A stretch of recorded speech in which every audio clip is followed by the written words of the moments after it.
Sveiki. Good morning, ladies and gentlemen. I am Vytautas Kvietkauskas, Deputy Speaker of the Lithuanian Union of Journalists. Let's begin our forum. Let me remind you that you can hear the interpretation of the forum in Lithuanian, English, and Belarusian. Lithuanian channel 1, English channel 2, Belarusian channel 3.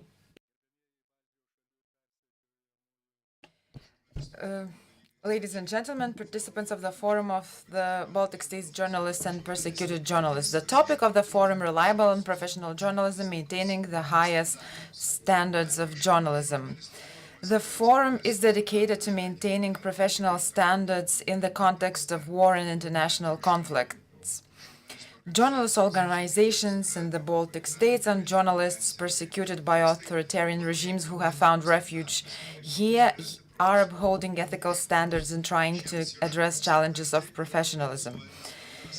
Therefore, a joint forum is organized for Estonian, Latvian, and Lithuanian journalists, as well as Belarusian independent journalists working in exile who are unable to work in their country because of persecutions. I would like to invite speakers to give their welcome speeches. Mr. Juozas Olekas, First Deputy Speaker of the Seimas, representative of the Seimas Provisional Group for Democratic Belarus. Thank you, Vytautas. I welcome all the participants of the forum on behalf of the Seimas, on my own behalf. I'm glad to see you here in this very important hall of the Seimas. This is called the Constitution Hall. In this hall, our new democratic constitution was born, and you can see the photos capturing those moments in this hall. It is even more important to mention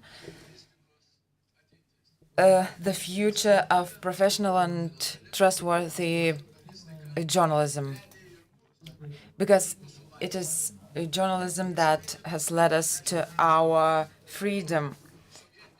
If we remember those 50 years of the Soviet occupation, when we were only hoping for freedom, we were inspired by our freedom fighters, by our dissidents. But most families and the new generation received information from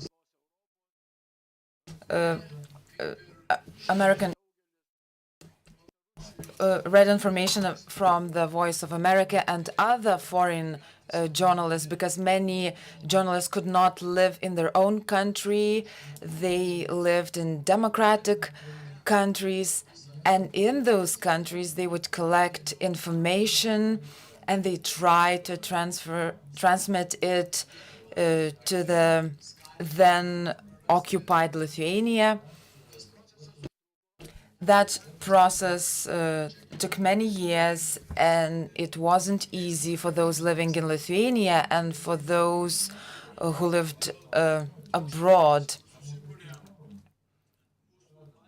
So a forum for the journalists of the Baltic states, as well as journalists from Belarus and other countries who are fighting for our freedom, and I'm talking about Ukraine, so we can discuss and share the relevant information. Reliable and professional journalism is very important, and Žygis and I are thinking that as politicians we are doing as much as we can, but journalists are also necessary to move the process forward and to keep the politicians on their toes and to think about what are they doing.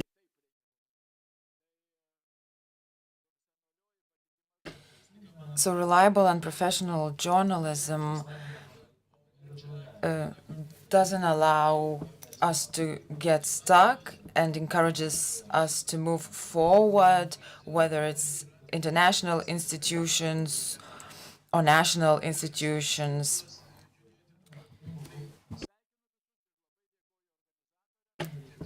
I would like to thank the organizers of the event, the Lithuanian Union of Journalists and other institutions for bringing this event to the Seimas, and we will be holding the same event the next year.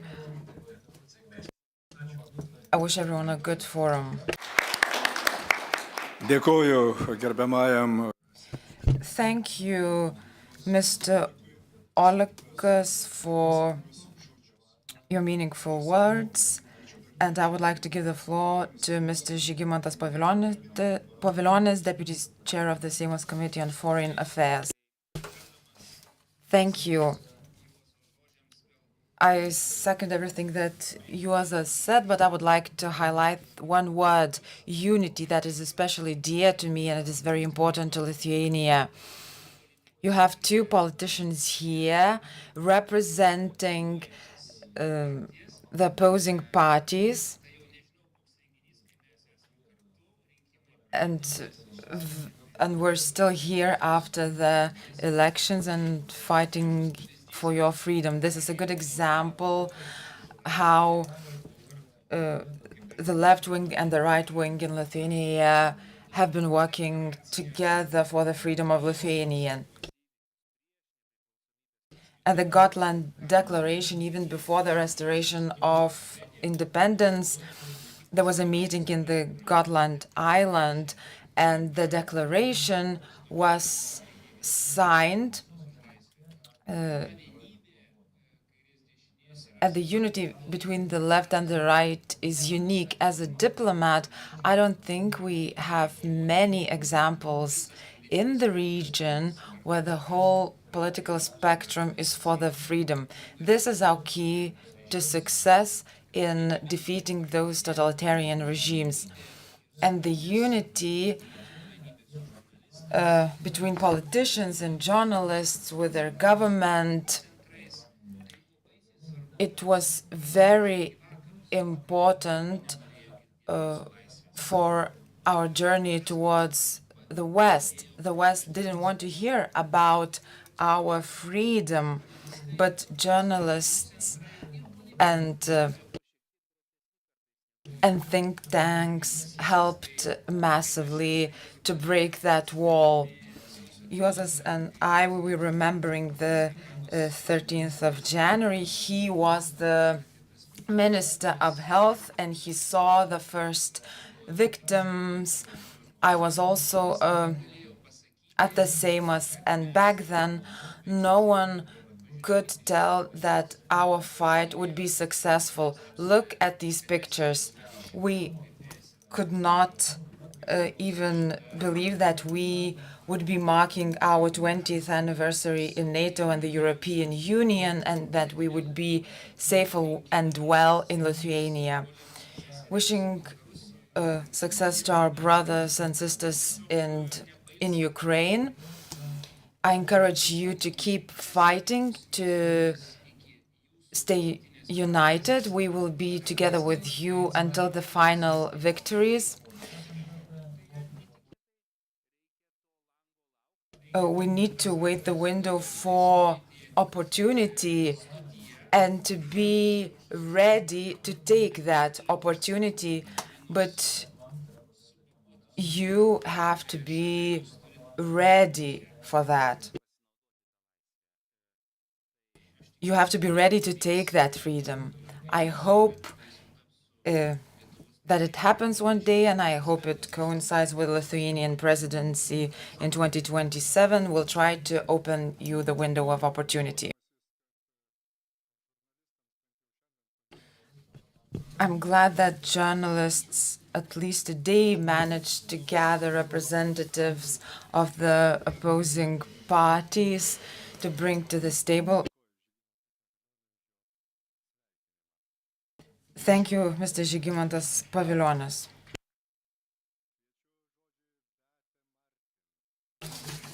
I would like to give the floor to Ms. Beth Martin, Friedrich Hebert, Stifting Director. In English and not in German. Thank you very much for having me here. I feel very honored to be in this fantastic room, a very special room, Constitution Hall. And this is one day after the swearing in of the new government. So congratulations, I'm happy that this election circle is over and found a fresh start yesterday already. You know Friedrich Ebert Foundation probably because we're working here in Lithuania also since the 1990s, and I think there has been a long-standing cooperation with the Lithuanian Journalists Union and also with the European Federation of Journalists. I'm happy that there is a representative, Maya Sever from Brussels, I guess, also from the European Union of Journalists, and there is a lot of cooperation and contact with them. With our worldwide network of offices, FES is represented in so many countries and always has a good relation to the EFJ. Yeah, so I think you have chosen an extremely crucial topic for this conference and also inviting those journalists who are based here now because they can't report from their own countries anymore. I think it is a very, very important forum and opportunity to discuss the issues here, and especially maintaining professional standards in the context of wars and international conflicts, and of course fighting the propaganda of war, which is ongoing relentlessly, for its information and hate speech. Now, Lithuania has become a safer place for many journalists who cannot work in their own countries anymore, so it is very encouraging that representatives from those countries, journalists from the Baltic states, but also independent journalists from Belarus and elsewhere, can discuss these challenges here today in a safe place. So, especially the protection of sources of information and protecting journalists from prosecution, those topics which you have put on the first line here in this conference today are really most crucial, and also saving lives, saving good journalism. Creating the conditions for the diversity of quality journalism under various pressures, especially economic, political, military pressures, is very, very important. I mean, even in other countries of the European Union, just facing the economic pressures on qualitative journalism is difficult enough. But here in Belarus and other countries, there are all these pressures adding up. A qualitative, high and responsible journalism is, of course, essential for democracies. A watchdog function they have to play, and also they have a most important role to fight disinformation, which is ongoing everywhere. So building up this resilience against any kind of information influence is the challenge of the day, especially against Russia's disinformation, information and influence operations. I don't know if you know the NATO Strategic Communication Center of Excellence based in Riga. I'm also based in Riga, so I recently came across one of their studies they did, and that was particular on Russian information influence operations in the Baltic states, and they've chosen some other country cases as well. They are dealing with this and suggesting as one of the methods to deal with this information influence is a high degree of horizontal integration and cooperation of the public and private sectors in Lithuania, for example, including state authorities, independent media, NGOs, and private citizens. And all together could function as an informal network, simultaneously addressing and sustaining distinct outcomes of foreign-led malign influence. So I don't know if this is maybe ongoing already, but it sounded from the paper quite promising as an approach. Then you may know there are a lot of initiatives, also a lot of support from European Federation of Journalists, of course. You know what is what they can offer. Then there's an initiative like, for example, Perspectives for multi-perspective and constructive journalism. That's active in several countries, including Lithuania, and is co-funded by the European Union and implemented by the Goethe Institute, the German Cultural Institute, and there is one based here as well in Lithuania. So I hope there are some means and possibilities to strengthen independent qualitative journalism here in Lithuania. Yeah, well, that's basically the message I wanted to give. I'm still new in the region, so I'm very happy and very curious to listen to your discussions and inputs. So, dėkui, and have good discussions and an interesting day. Thank you. Nuoširdžiai dėkoju, Friedrich. I thank the director of the Friedrich Ebert Stiftung, Beata Martin. And now I would like to give the floor to one of the key co-organizers of this conference, Mr. Dainius Radzevičius, chairman of the Lithuanian Union of Journalists. Thank you. I want to thank people for understanding what solidarity means. Vytautas mentioned that in this Constitution Hall, politicians representing the right or the left political force find strength in speaking in one voice when dealing with the common values. And this is a very good decision, because in journalism and in the media, we show and demonstrate the difference between the politicians and their different methods. And it is also very important that this has been a traditional forum organized with Estonian and Latvian colleagues. I want to thank Latvian and Estonian colleagues who join us online and share their thoughts and debate with us openly. This is not a conference, this is a forum. And I'm also happy, although I would like to use other words to describe that. I was very sad when colleagues had to move from Minsk to Vilnius, only because our neighboring country temporarily does not allow them to work in a professional manner. They know how to do it. What might have happened if they would not come to Lithuania, and this is thanks to my position as chair of the Lithuanian Union of Journalists. I travel the world, and I'm very happy to be the member of this organization of free journalists, and I can show my solidarity with my colleagues.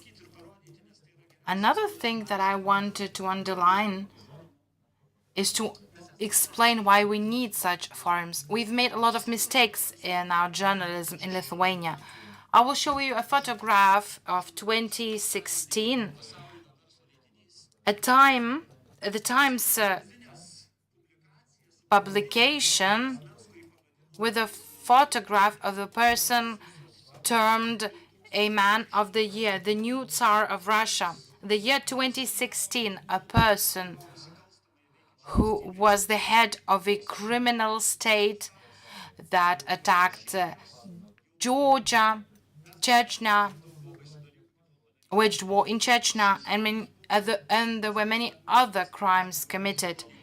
This person was named the man of the year for two things: for bringing stability to his country, I don't know at the expense of whom, and reason number two was making Russia a power in the world, global power. There has been a mistake made then, because we showed Putin as the man of the world who has the power and who can bring stability. Sometimes we fail to realize the mistakes we make, unable to forecast our future. But this forum is the possibility for us to discuss the challenges brought by artificial intelligence. And another thing that we need to discuss is that we need a new approach towards the freedom of press. We need to do our homework we failed to do in the past. Therefore, we need open debate We need to discuss our achievements and our problems, because only by revealing our failures and mistakes can we correct them and move forward. I'm very glad to see you here in this hall, and I'm very thankful to those like Maya Sever who joined us online. Thank you. I wish you every success. I thank Mr. Radzevičius for the meaningful words and insights. And now I would like to give the floor to Andrei Bastunets, chairperson of the Belarusian Journalist Union. Дякую організаторам. Thank you, dear colleagues. Friedrich Ebert Stiftung, representatives, the Lithuanian Union of Journalists. I've also become the member of this organization. We had a certain agreement made between the heads of our journalist unions. I also thank the Lithuanian Parliament. It has been the 4th forum organized in this building and in this hall, and this is very meaningful. It is very important for us to feel this support. Belarusian journalists working in exile and working in Belarus still is a very important message of solidarity and support. This year is the year of elections around the world. Elections were held in more than 70 countries. More than 5 billion people participated in the elections. Elections were also held in Lithuania. In a month's time, elections will be held in Belarus as well. People are still being detained in Belarus. These people speak against violence and election falsification, and they did it 4 years ago. We have a rather strange situation, and all these elections are held in the context of international conflicts and wars. If we compare this forum with the forum of the last year, we've seen the increase in the number of conflicts. We saw the fall of the Assad regime in Syria, and this could turn into another hot spot. We see the developments in Georgia, because seemingly this was the country that has chosen the path of Euro integration, and it is becoming to resemble Belarus more and more. It is putting pressure on journalists and activists, protesters. We see the persecution and the prohibition of protesting. Journalists can shed light on these events. They can give a possibility for people to voice their opinion. I mean, the people who take part in those developments or those events, or that were victims of those events. It is very difficult to take either side in those countries and to resist manipulations. Some topics today of our today's forum are related to the standards for the media and also security and safety of journalists. These are essential factors. I'm very happy that we have an opportunity to discuss all these aspects today and do it together. I thank you once again for joining this forum. I wish you every success during our debate. I thank Mr. Bastunets, and I would like to give the floor to Maya Sever, President of the European Federation of Journalists.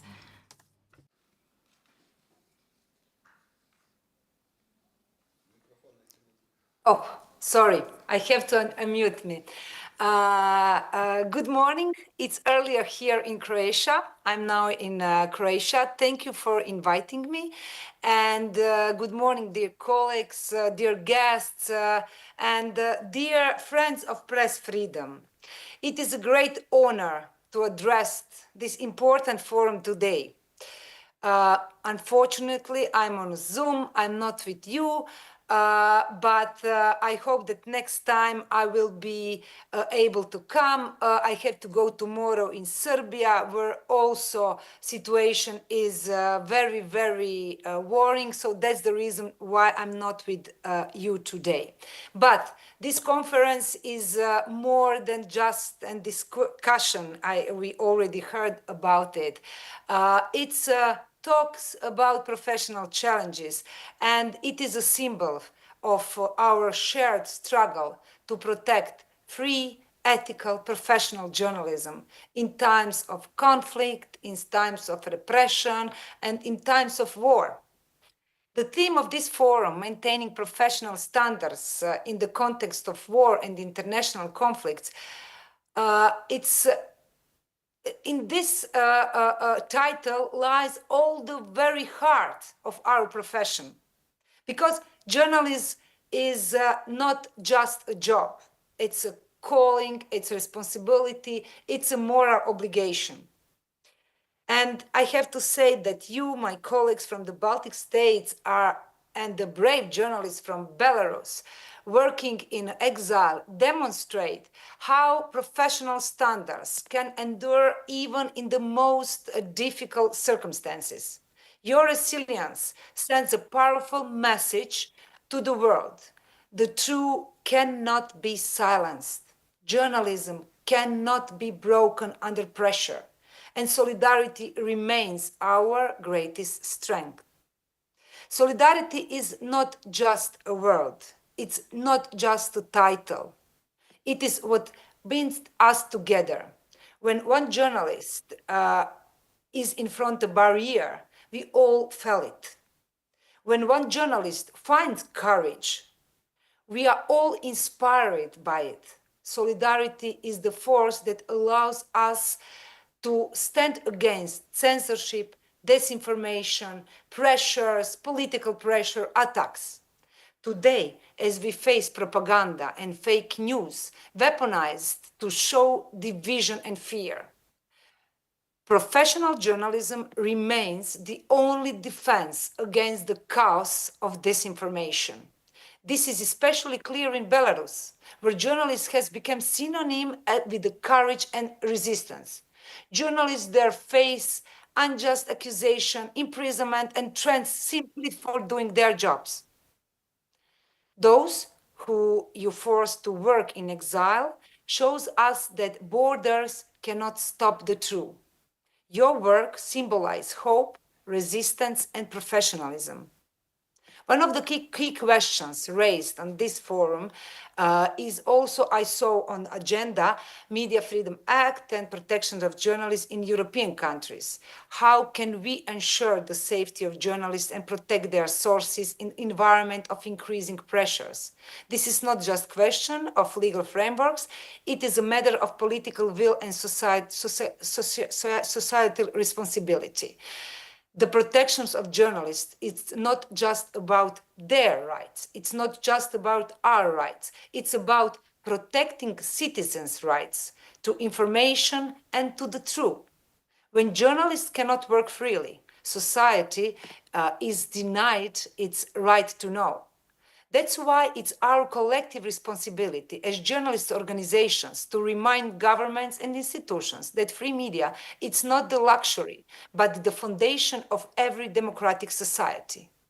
And I saw on your agenda another important topic of this forum, the use of artificial intelligence in the media. AI offers new opportunities, but also brings serious challenges. In a world where algorithms increasingly decide what we see as and read, it is crucial to ensure that journalism remains human. Professional standards, journalist standards, ethics cannot be replaced by technology. Journalists must remain the ones who ask the questions, analyze the information, and take responsibility for their work. Without public trust, which is built on professional integrity, we open the door to manipulation and the unchecked spread of disinformation. AI can be a tool, just a tool, but journalists have the fundamental role to protect the truth, serve the public interest, and uphold professional standards. There can be no democracy without free media. Free journalist is not an enemy of the state, is not an enemy of the politicians. They are guardians of the public interest. Your work, whether from newsroom or in exile, demonstrate how journalism preserves democratic values, transparency, and freedom. Today, we see how propaganda and disinformation are used as a weapon, not just in authoritarian regime, but even in democratic societies. The truth becomes a target and journalists the victims. In such environment, our profession became the cornerstone of democracy. When journalist is silenced, the right to know, to choose, and to participate is taken away from everyone. Your work is not just your personal success. It is a symbol of the fight for freedom, justice, and the truth. It is a reminder of all of us that truth cannot be silenced, not by prison, walls, censorship, or intimidation. As the president of European Federation of Journalists, I assure that you are not alone. We will continue to fight for your rights, demand for your freedom, for unjustly imprisoned colleagues, and press the international community to act against repression. Solidarity is our strength. Together, we will defend press freedom, combat disinformation, and uphold democratic values, because without press freedom, there is no freedom for society. Thank you. Thank you for your courage, for your persistence, and thank you for your commitment to the truth and journalism. We stand with you, and today, tomorrow, and always. Kalbėjo Maja Sever, Europos. Thank you, Maya Sever, President of the European Federation of Journalists. We're grateful for your participation in the forum and for your words. Let's begin our first discussions.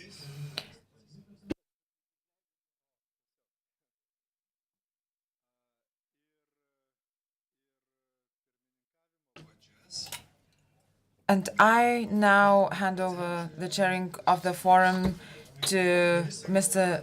Radzevičius, President of the Lithuanian Union of Journalists, who will introduce our first discussion.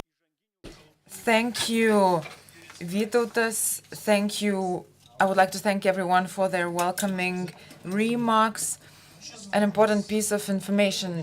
The forum, since the very 2020, has become not just an assembly, but here we are talking about freedom in the future, and we will be awarding the Hope of Freedom Prize for Belarusian journalists who show that a lot can be done for the freedom. The prize is funded by Mr. Kazys Starkevičius, and our commission chooses the winner. The prize will be awarded just before the lunch break, and we will continue with our agenda after the lunch. The first discussion has to do with a new phenomenon. In the 20th century, the United Nations, the European Council, the OECD, three very respected organizations approved a variety of norms and provisions that should be that the free press in democratic countries should follow. If the countries are not democratic, they should still strive for those standards. However, the 21st century has brought new challenges, and it showed that in the European Union, those norms were not enough. deaths of journalists, persecution of journalists for their critical journalist analysis about the elite in politics and business, murdering of journalists in Slovakia and many countries show that there's still much to do. The countries of Europe approved the Press Freedom Act, which is beginning to thrive, but we still have a lot of homework to do. Therefore, we're going to discuss what are we going to do in order to make journalists feel safer while doing their work, to feel protected and defended. And we should talk not only about the journalists of the Baltic states, but also the colleagues who fled to these countries from their countries. Those journalists are very often not citizens of our countries, so they should also be defended. And let's begin this session with a keynote speaker who is Davidas Velkas, head of the Public Information and Copyright Group of the Ministry of Culture. He has seen many transformations in Lithuania and beyond, and I'm happy that he'll be sharing his insights about the developments in Lithuania. Thank you, Dainius, for inviting me to this very meaningful forum talking about what is journalism, what is reliable and professional journalism. On the one hand, I'm happy that this is not a conference, because then we would have to focus on scientific facts, and this is not a scientific conference, because some changes are just about to begin, and it will be seen from certain efforts of transposing the aforementioned act to the national laws. We have already began this process, but let me start from the beginning. I would like to talk about the context of journalism today. And I have a few statements on my first slide demonstrating this context. I've read many articles about the essence of journalism and what it is, what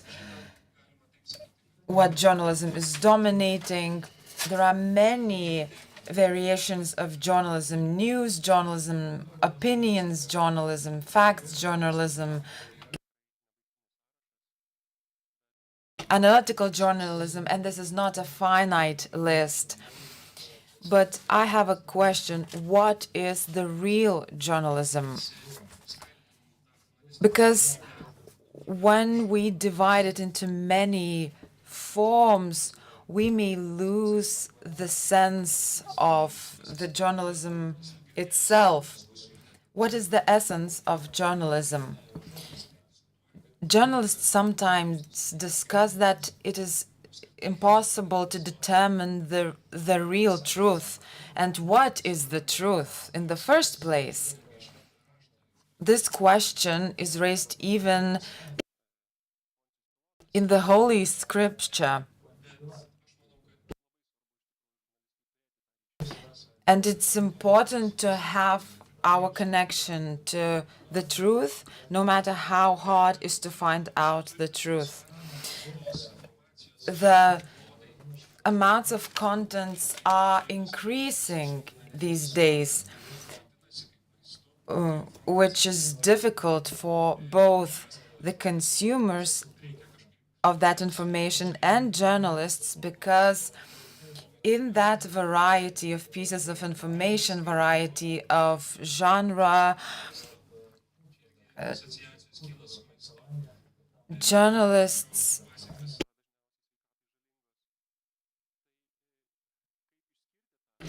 how to find what is the most meaningful.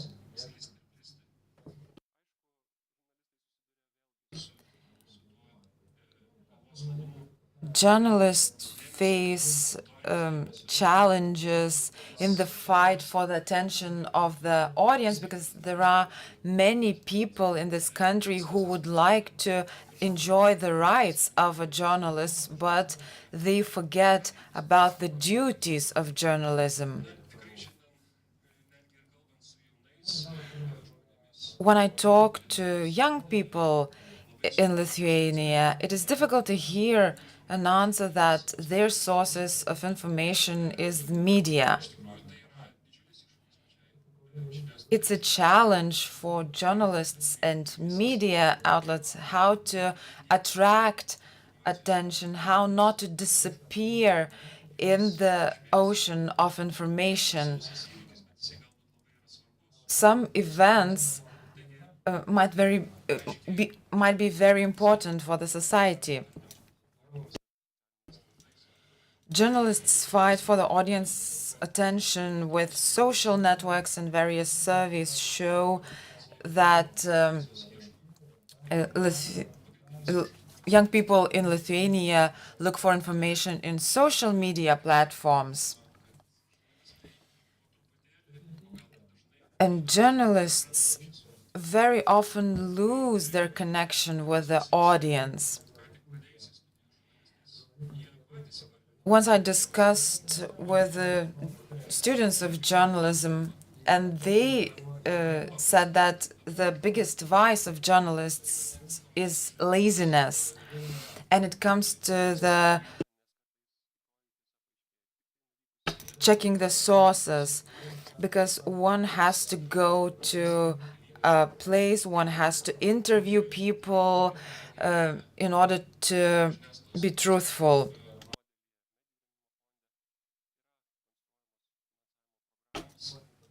And there are programs for funding that aim to attract the audience.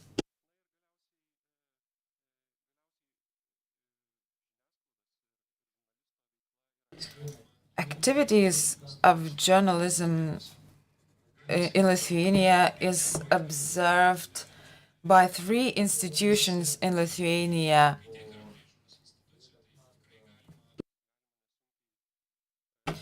These monitoring institutions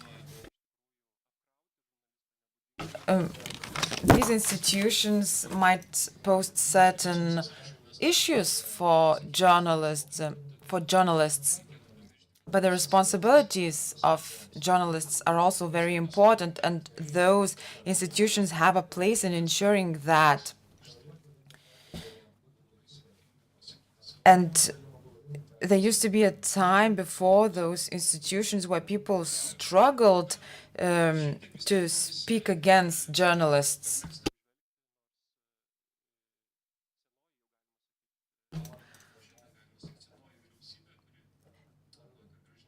The previous government of Lithuania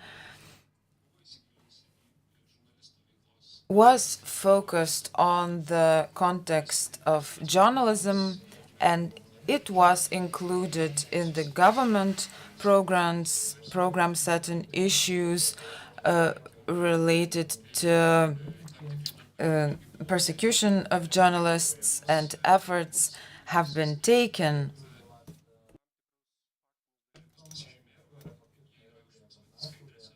I don't want to brag, but there are certain facts in my slides.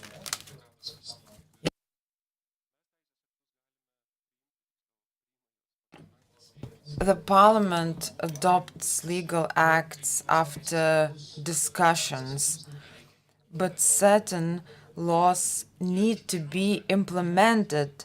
They can be they can look very well on paper and look very balanced, but their provisions are not always implemented.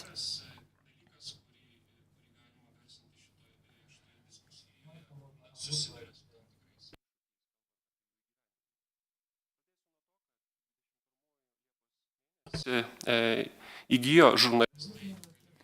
In July 2021, journalists got the opportunity to obtain data from state registers. This was a legislative package that enabled journalists.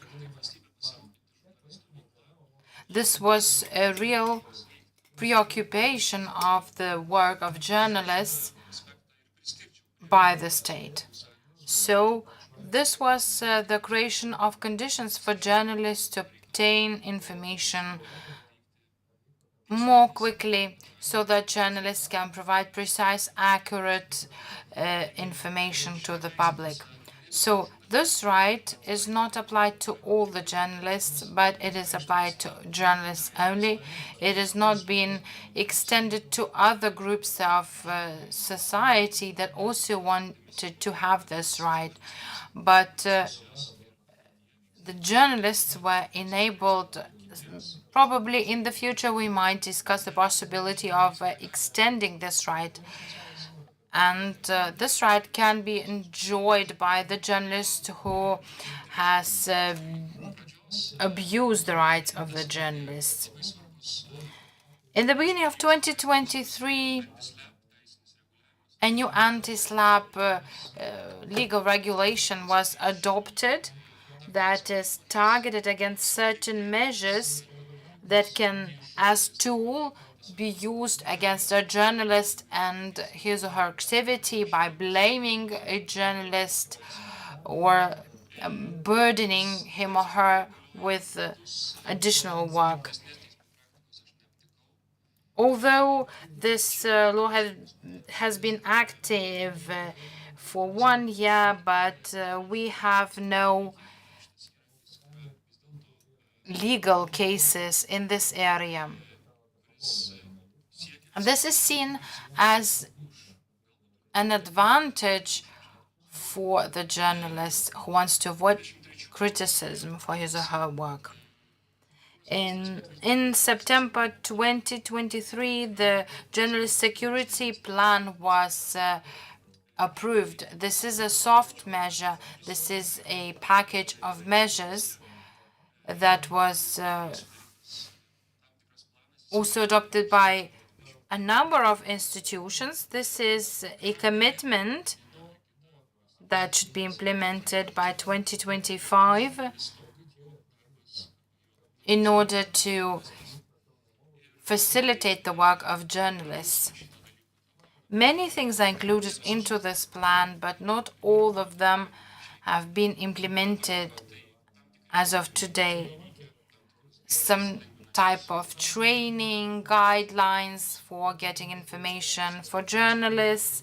The Journalist Inspector Office has been established. Grants for analytical journalism have been established as well. Next year, the requirements for this scholarship or grant will become less tight, and this hopefully will bring much more advantage to journalists in their work.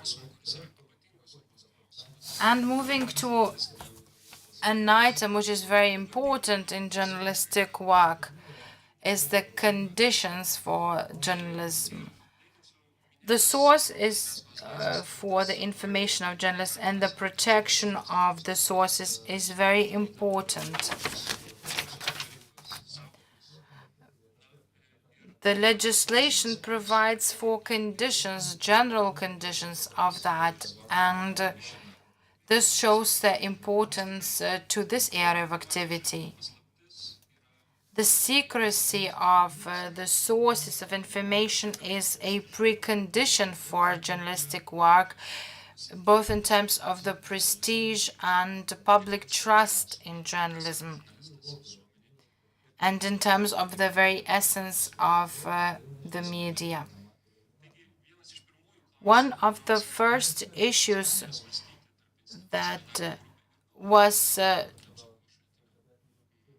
considered by the interinstitutional group was regulation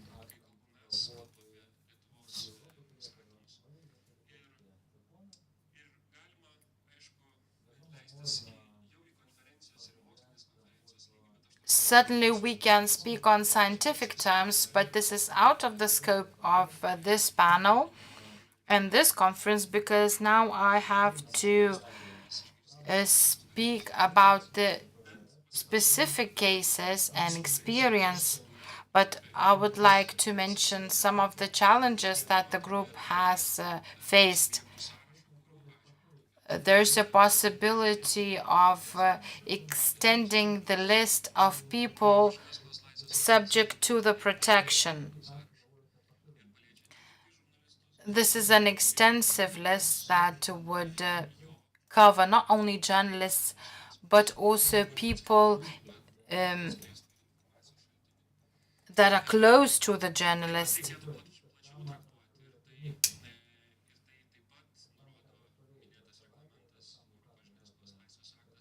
The European Media Freedom Act provides for a better regulation of the source of information. Sometimes we can see it only as a person having information, but confidential ties of a journalist are very important, and this is underlined in the Media Freedom Act. So confidential ties and any other information is something which is unregulated in Lithuanian legislation. This needs to be improved.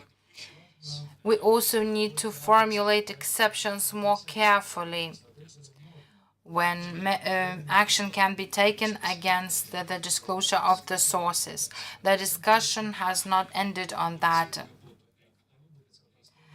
The question is on the proportionality of the need to disclose the sources by the journalist.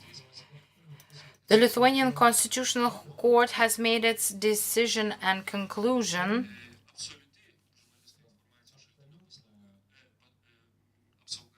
on that the absolute protection of the source of the media is impossible according to Lithuanian legislation. We know countries that do have the existing absolute protection.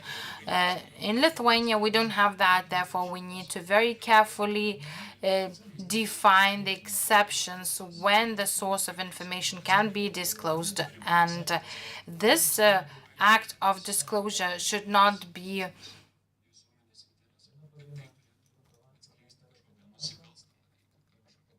goal in itself. It should be targeted at disclosing criminal activities.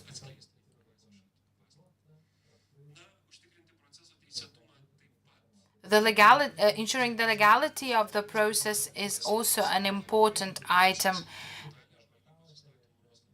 And we still have some issues concerning other legislation in Lithuania and the use of artificial tools. Persecution of journalists by special services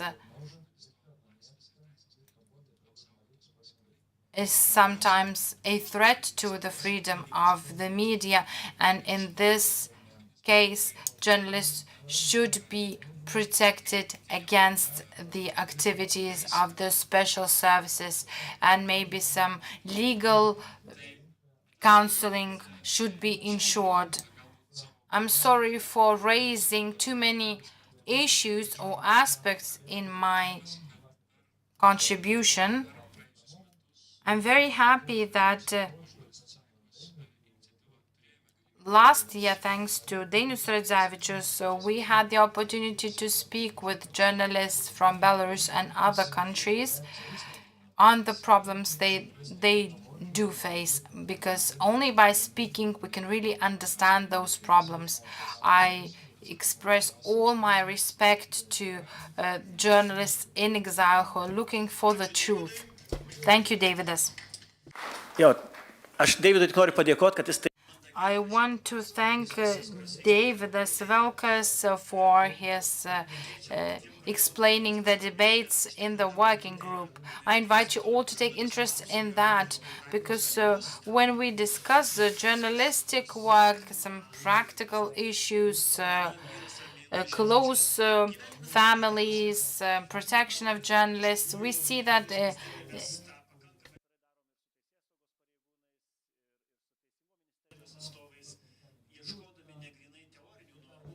we are looking at practical possibilities of implementation of regulations in order to ensure the protection of journalists. We should do much more than protecting the journalists alone.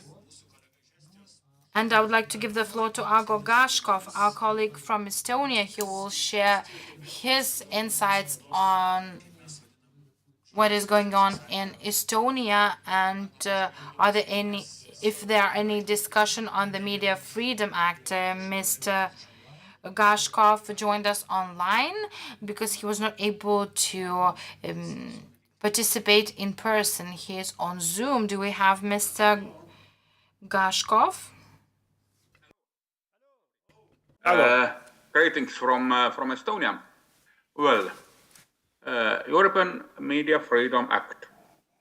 For Estonia, actually, protection of sources and freedom of press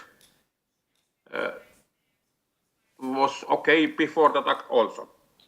And as you know, Estonia is a very high place in press freedom list, yeah, and all seems okay, but it's a really dangerous view, because when it's now is okay, that all can change very quickly. We have seen that in some European countries like Hungary, like Poland, maybe in Slovakia, and of course we have to watch how to protect our rights, how to protect the protection of sources and so. Now we don't have really big problems. We have some cases which lawyers and businessmen and sometimes some mad people try to attack journalists using court cases. But thanks God, they are not really big problem. Our problem after Media Freedom Act is that Ministry of Culture and Ministry of Justice will know who is journalist, because they think that not every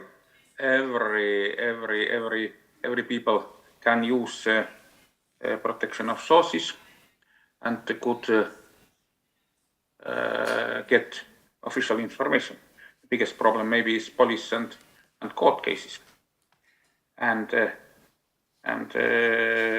Ministry of Justice and Ministry of Culture, they want to have a definition of journalists very quickly in the end of this year, and that seems a bit dangerous. But actually, Estonia is a small country. Our biggest problem is concentration of media.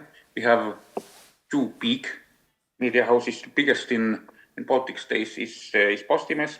They have a lot of TV channels, information agency, BNS, radio stations, and so on. But Estonians problem is that people trust Estonian public broadcasting, that's good, but they don't trust printed media. And that is not really good, because but actually printed media work also good. It's a quality journalism, but influence of social media is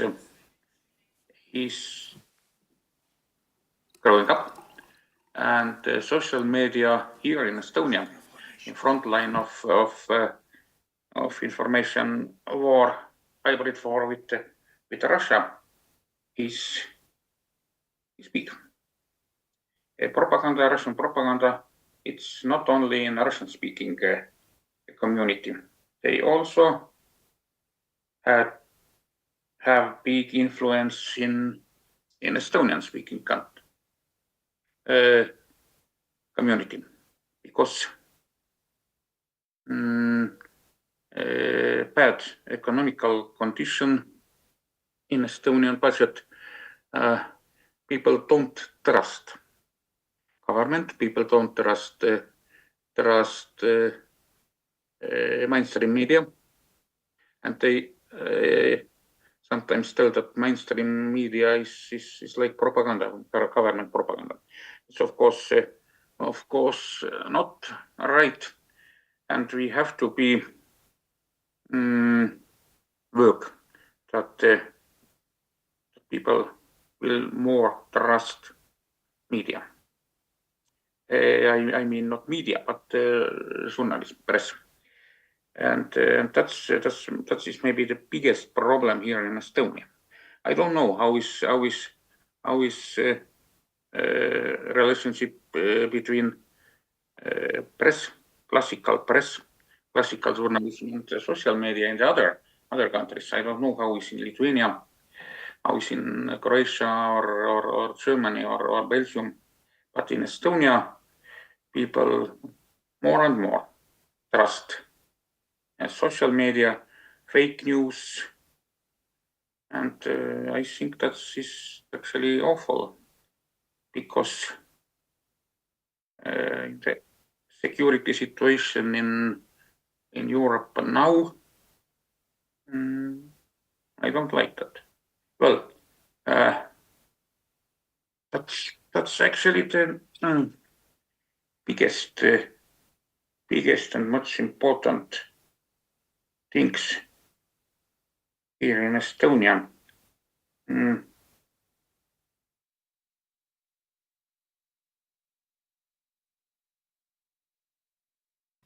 That's all, Ago? Actually, yes, that's all. That was really short, but I can answer to questions. Thank you very much. We will discuss, and I hope colleagues will ask you something more detailed. Now sorry, I switched. And now let us move to our next panelist, working and living and working in 3 countries. Novaya Gazeta publication that was established in Lithuania. People who were not able to work in Russia properly, but seeing a potential for the Russian-speaking community, started work in Lithuania, Latvia, and Estonia. And we have with us Maria Pifanova, the director of the Novaya Gazeta Baltia. She was editor-in-chief before that. Her history is really very interesting. You can look it up in the Google. She has a very difficult experience in trying to remain independent journalists and avoiding prosecution. Maria, can you unmute your mic? Yes. Hello, Okay. Danish colleagues. We hear you. Welcome.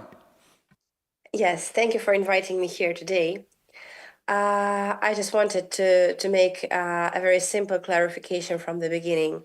Thank you for your introduction, Danius. I just wanted to stress that there are actually two Novaya Gazetas now in the Baltic countries, and I'm related to both of them. One is Novaya Gazeta Baltia, which actually operates in the three countries, Lithuania, Latvia, and Estonia. And our chief editor now locates in Lithuania. And I do the directorial services, and I live in Latvia. And there is also Novaya Gazeta Europe, which is mainly a media outlet founded by Russian journalists in exile, those who left Russia. And we are officially registered also in Latvia. And I'm the director of it as well. So that is actually what I wanted to ask Danius. What do you think would be more interesting for me to talk about the experience of Russian journalists in exile here in the Baltic countries, or about the experience of Novaya Gazeta Baltia, which unites more Baltic journalists? Let's concentrate on Baltic states, but if you will add some important points also regarding journalists working in exile and protection of journalists and rights of journalists, actually it's the most important part, and especially Media Freedom Act. Do you discuss in your community of colleagues who are based for the moment in Baltic states or in Europe, how will affect this new act your activities? And also Pegasus case. What is your experience, your personal experience, and let's say, please discuss also what do you think about influence to a journalist talking about states institutions also. Yeah. Okay. Yeah. A lot of topics on the agenda to discuss, but you've mentioned the Pegasus case, and it's probably the easiest one to start with because it is related to my personal experience. I was among those journalists who are believed to be attacked by this Pegasus program, and I learned about it a year and a half ago already. I simply received this notification by my iPhone that my device was most likely attacked by some state-sponsored malware program. And I contacted people from Access Now who are experts in cybersecurity topics, and they conducted a study of my device, and they confirmed that it was attacked by Pegasus program. From a range of journalists they are working with, I was the first journalist in the Baltic region who was attacked by this program in terms of timeline, because it happened in summer 2020, which is was pretty surprising for me to learn, because I think we all remember summer 2020 pretty well. It was COVID times, and I was at that time living in Latvia in this deep lockdown circumstances. The only thing which somehow, like in terms of some big events that happened at the time when my phone was attacked, was a press conference of Svetlana Tikhanovskaya, who had just moved to Vilnius before that. And actually, well, it might be a coincidence, might be not, but this attack on my phone occurred just a day after I signed up as a journalist to take part in this press conference. And so, yeah, that was for me quite a shocking news to learn. We discussed a lot. People from experts from Access Now, they published this report with the confirmation and things like that. But there is not much information in it. And there is no answer to the most important, the most intriguing question for me: who, meaning which state, was behind this attack? And this is important because, as we know, Pegasus is only used by states, so it's not some kind of private hacker who would just intrude into your iPhone using this program. No, when we talk about Pegasus, we talk about state. I'll be honest with you, I was relieved when they told me that with 100% certainty they are sure it's not Russia who is behind this attack, for different reasons. And that was honestly, I mean, I was relieved because, I mean, I have no information in my devices that can somehow used against me or my colleagues by the authorities of any of the Baltic countries, but I do have information that can be used against me or my colleagues by Russian authorities. So it was good to know that that Russians had, according to those experts, nothing to do with that. They believe that the most probable scenario is that it was Estonian authorities who were behind this attack. And this also makes sense because Novaya Gazeta Baltic, at that time, we didn't have Novaya Gazeta Europe yet. The war hadn't yet started, so there was just Novaya Gazeta Baltia. And I was the editor of that time. And I mean, I in any way do not support the usage of such methods, but I mean, I'm a Russian journalist, you know. It was just I will share this personal experience with you. It was pretty funny because when this news about my phone being attacked by Pegasus was public, I received a lot of calls and emails from journalists from the USA, from different European countries, from Britain, from France. And when they talked to me, they, you know, they talked to me as if I were a victim, and they expressed a lot of support, a lot of, you know, they were very cautious, and they were asking, like, how do you feel about it? Like, are you feeling vulnerable? Are you feeling upset about it? And I was like, come on. I mean, I was not killed. I was not prosecuted. I was not put into prison. I mean, I believe that Russian journalists and European journalists, they have, you know, different tolerance to but I mean, it's not good. It's not good that we do not consider threats like that as serious threats, because they should be considered as serious threats. And after a year of working with European experts, actually, I started feeling it in a different way already. And right now, with my colleagues, we are also preparing an appeal because I personally believe that this case should be investigated. It's not just, you know, it's not my personal vendetta against people who intruded my iPhone. No, I believe that it should be investigated because states in no case should be allowed to use surveillance tools to watch journalists. And that is actually the thing that I've personally very much welcome in this Freedom Act, European Freedom Act that was adopted. Actually, it is stated there that, well, there are still cases when those surveillance tools can be used even to watch journalists, but they should be informed about that. And that is a very important difference, you know, because when you use any kinds of methods like that, you inform a person against which you use them. And that makes a huge difference. And overall, I think that, well, you know, as Daniel said, I work for both Novaya Gazeta Baltia and Novaya Gazeta Europe, and I can tell you that those are two, like, polar universes. Because if we talk about Novaya Gazeta Europe, we mainly write for Russian people. We are blocked in Russia, of course. We can only be reached through VPN. We are acknowledged an undesirable organization, which is a very hard, a very strict status, which really makes our job difficult, and which makes it really dangerous for people from Russia to contribute to us in any ways. In Russia now you cannot be a journalist. We have, I've just a few days ago, I've been editing an article written by one of my colleagues about journalists who were put in prison in Russia in 2024.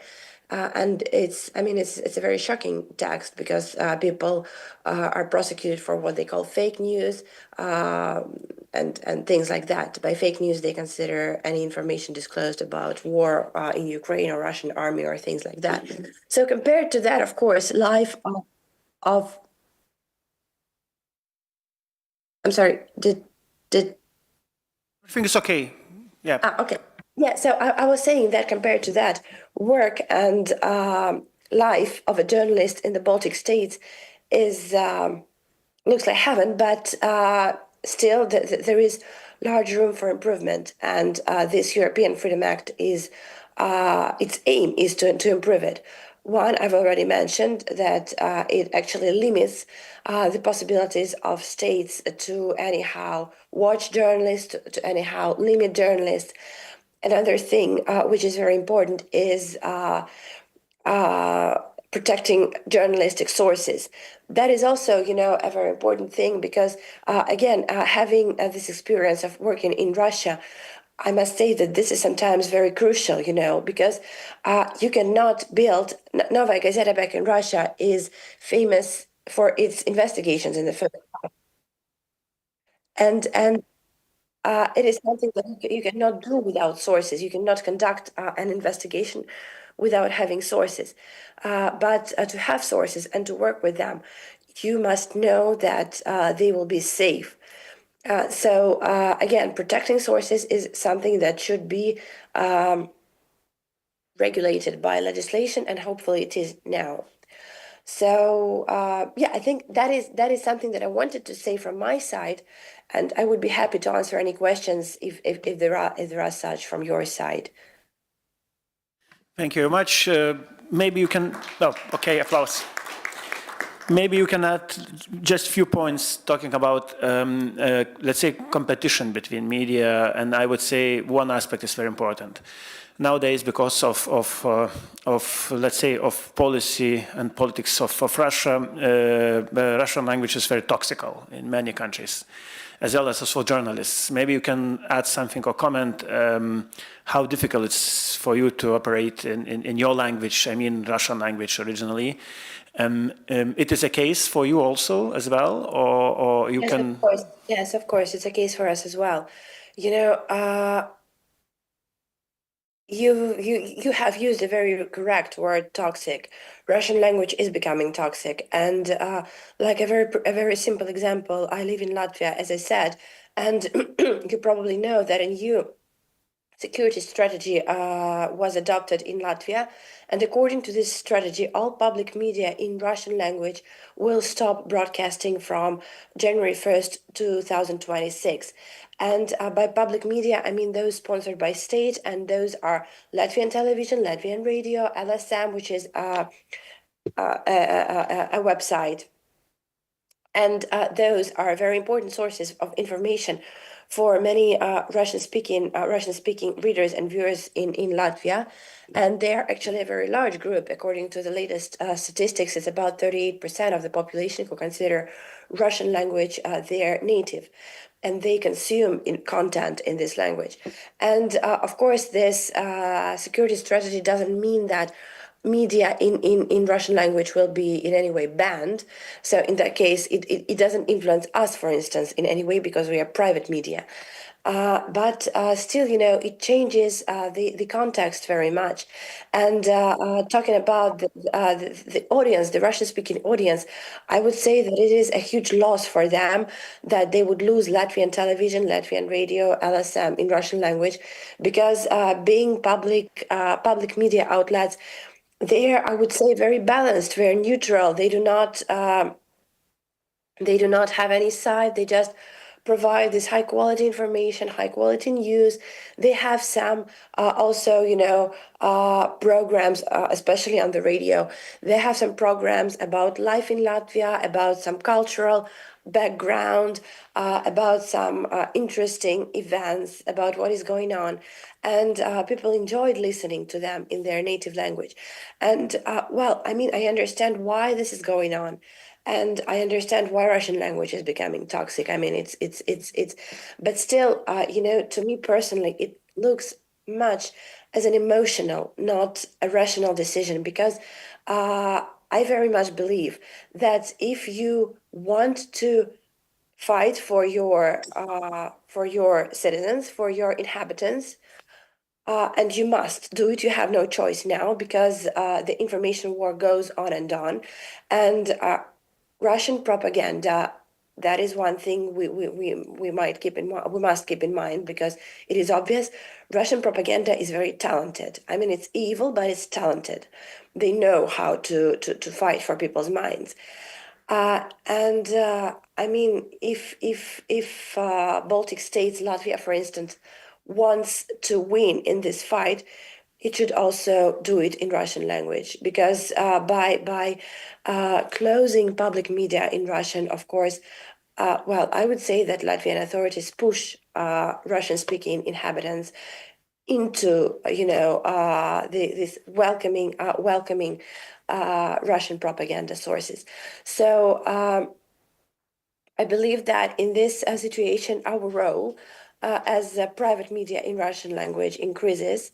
And while we remain, hopefully we will remain for a long time, we must continue doing what we try to do, meaning providing people with this balanced information, with quality content, with stories that they will find interesting to read and to watch.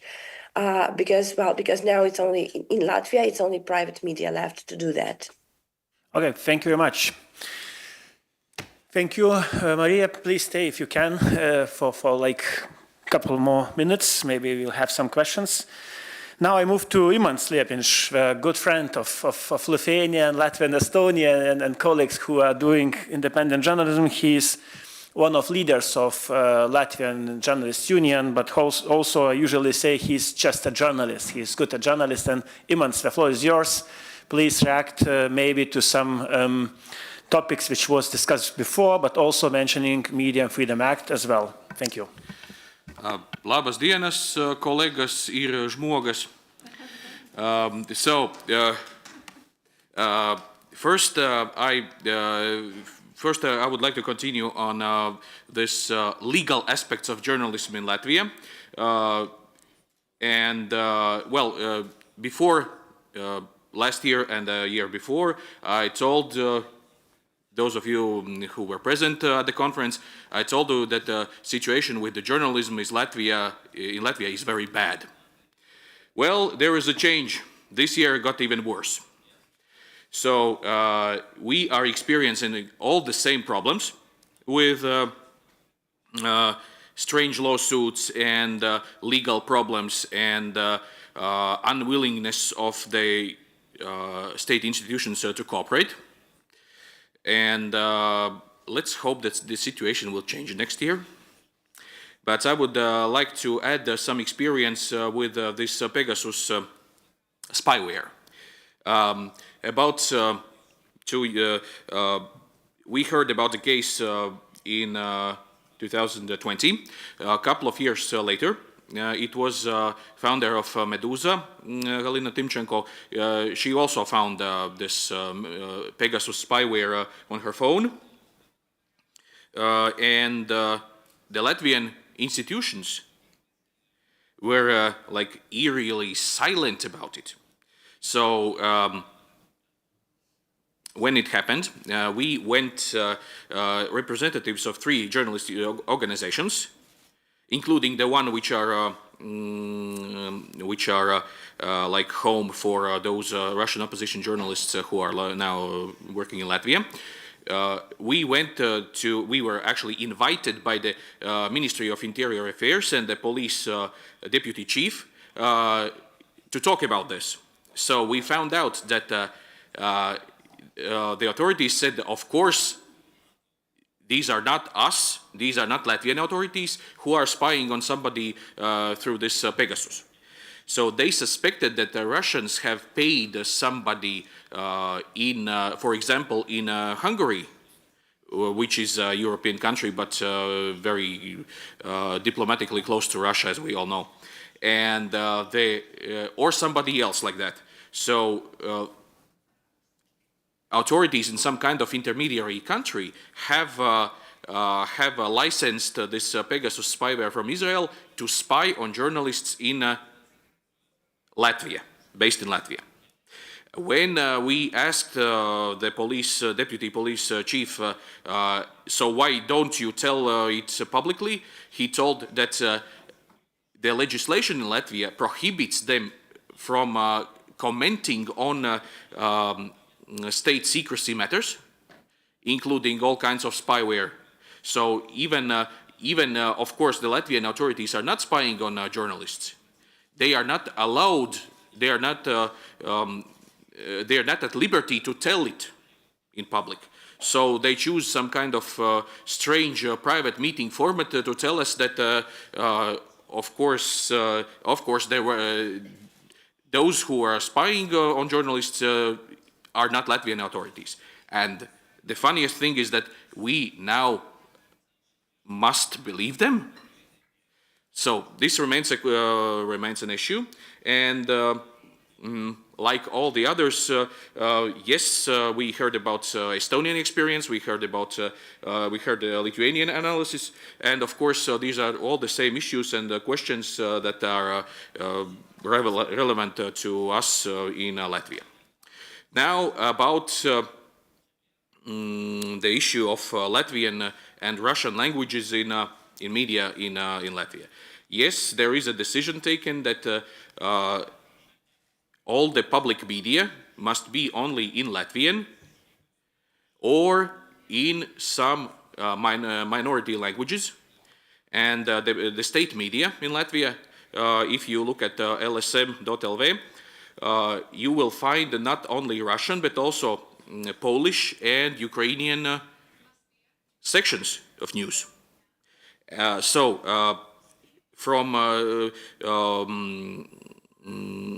within a year, most of Russian content will disappear from public, state-owned media, but it will continue on private media. And actually, I think that this is good news for outlets like Novaya Gazeta Baltija, who will be able to draw more viewership for their content. Also, there will remain Russian-speaking private radio stations and the Russian-speaking private media outlets online, and of course the few remaining Russian newspapers that are left. But personally, I don't think that it's not always a huge loss if some kind of small media shuts down, because it's always the audience who is deciding what kind of media to consume and what should be which media is not deserving their attention. So regarding state support to private media, we also now have a media support foundation, but it is not allowed to offer any kind of money to content in foreign languages. It is primarily to support private Latvian media, and of course, if the content then later gets translated in other languages, nobody is objecting, but you cannot get specifically money to do that. And looking at our experience, I don't see any problems that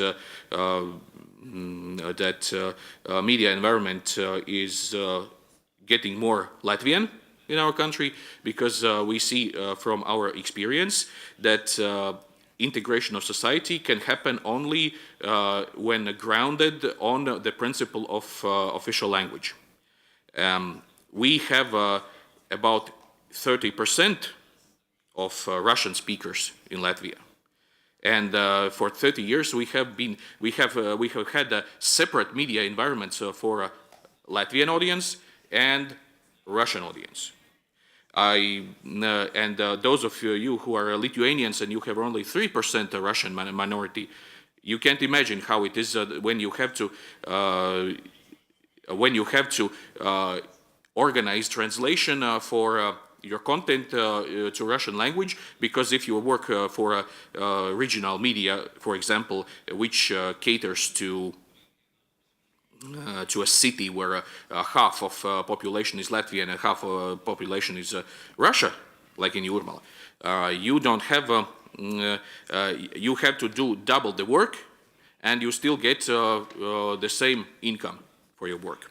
So from practical standpoint, I see no problem there, but from a business side, if the state government and taxpayers if they would stop financing Russian content in public media, the private Russian language media will have more opportunity to get more audience, and the taxpayers would not have to continue to finance those two separate environments. And what relates to Russian propaganda, actually you cannot see any Russian propaganda TV networks anymore in Latvia. The access to websites like Sputnik and Russia Today is blocked. You can't open them. You cannot even open Yandex.ru from a Latvian IP address. So, of course, there are some small ways how they continue to seep into Latvian audience. But today, mostly, it's a form of jokes on social networks where people are making fun of Russian propaganda. But if you turn on TV in Latvia, we have widely available the Freedom channel, which is the Ukrainian TV channel that broadcasts in Russian language. And this is also popular among Latvians who understand the Russian language. And I feel it because every time I speak on the Freedom channel about news happening in Latvia, я тут рассказываю на очень плохом русском языке, and that's the reason why they ask me to do that, because they see that this is a real Latvian who doesn't know Russian language. Therefore, I always get hate speech from the audience. They are criticizing me for speaking very badly Russian. And that is how I know that this channel also has a viewership in Latvia. So you are welcome to hear news in Russian, only if they are prepared by Ukrainian journalists. So I see that all of those changes, inspired by the current Russian war against Ukraine, actually are doing good in the long term for Latvia and its audience. And it will also do good for Russian and Belarusian opposition news media, which are now located in the Baltic countries, as they have more opportunity to reach the segment of audience which is still willing to consume news in Russian language. So correct me if I'm wrong.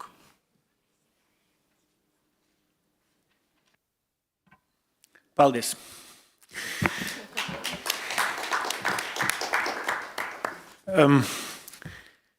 Natūraliai turbūt pereinam prie dar vienos labai. Naturally, let's move to another part of our colleagues. No matter what languages we use, we are journalists, we are colleagues, and I would like to give the floor to Oleg. I'm very happy to see you. I would like to visit you in Belarus too. I hope that this will happen. Oleg is living here in Lithuania. He is deputy chairman of the Belarusian Association of Journalists. Maria Epifanova has already mentioned that the conditions under which Belarusian and Russian journalists used to work are hardly imaginable.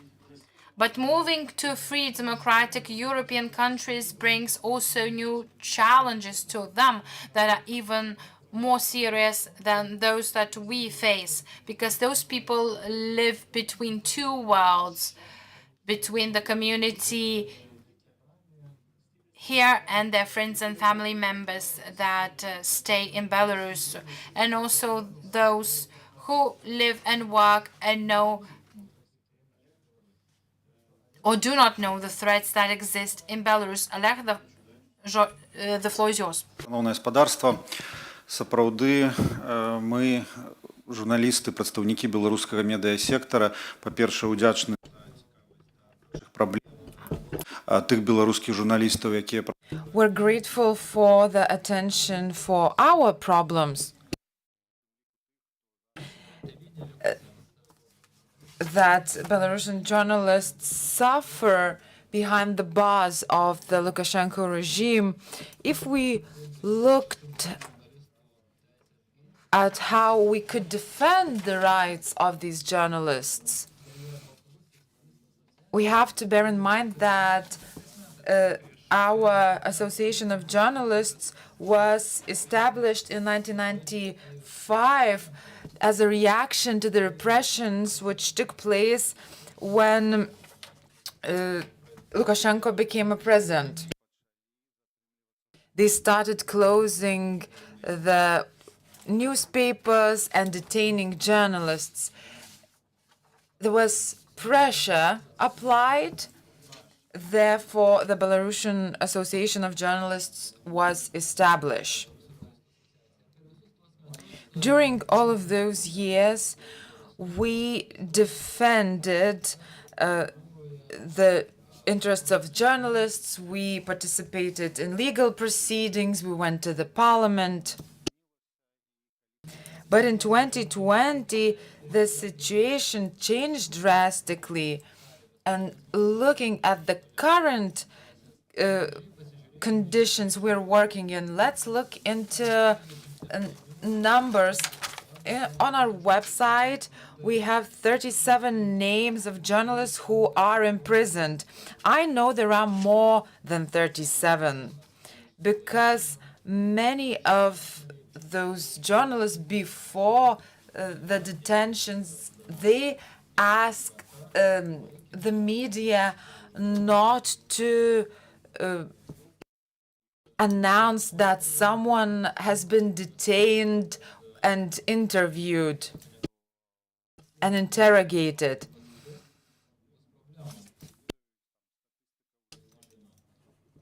Because it might be dangerous. The statistics about torturing of the detained is terrible, and we cannot talk about it publicly sometimes. But there are many things that we don't know about. If we looked at the global statistic, Reporters Without Borders announced the number of journalists behind the bars around the world. It's a terrible statistics, but we see that Lukashenko's regime is the leader in this area in terms of the number of imprisoned journalists per capita.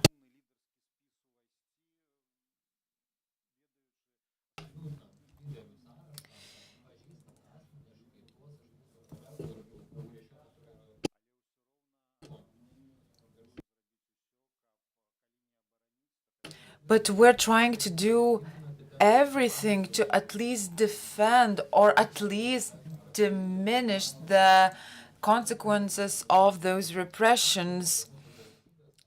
Talking about our opportunities, we need to know that there are no ways in Belarus to defend the rights that were violated. We have prosecutors, we have police, we have courts in our country, but if we looked at their practice, we see that those institutions do not defend people's rights. Those are part of the repressions of the regime.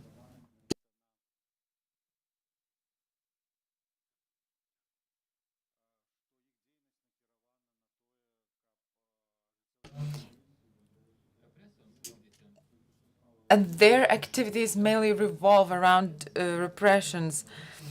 One of our colleagues from Radio Free Europe, who was convicted,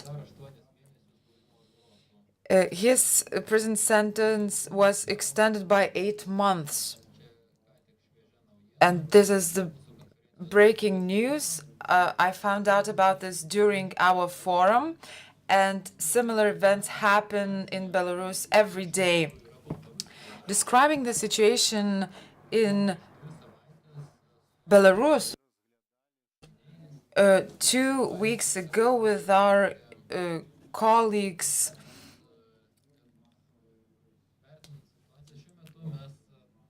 we were trying to assess the situations. Now we say mass repressions. We used to say mass human rights violations. But now we are talking about introducing the term of terror of our citizens.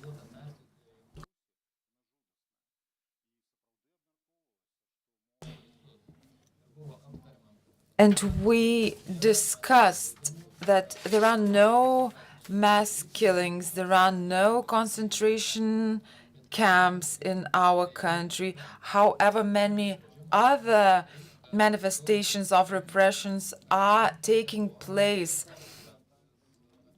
and it complies with the definition of terror of citizens.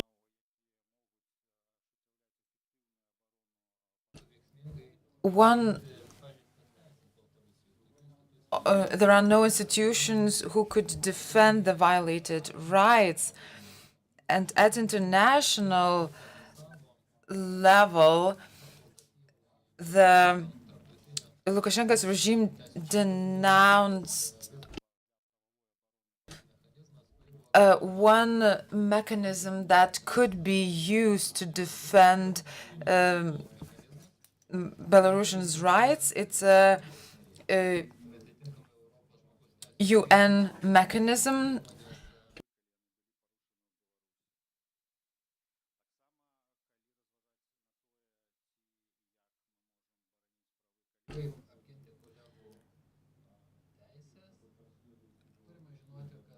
We also have to bear in mind that people persecuted in Belarus are afraid, and even an attempt to defend someone's right shows us not being loyal to the regime, which will cause additional repressions.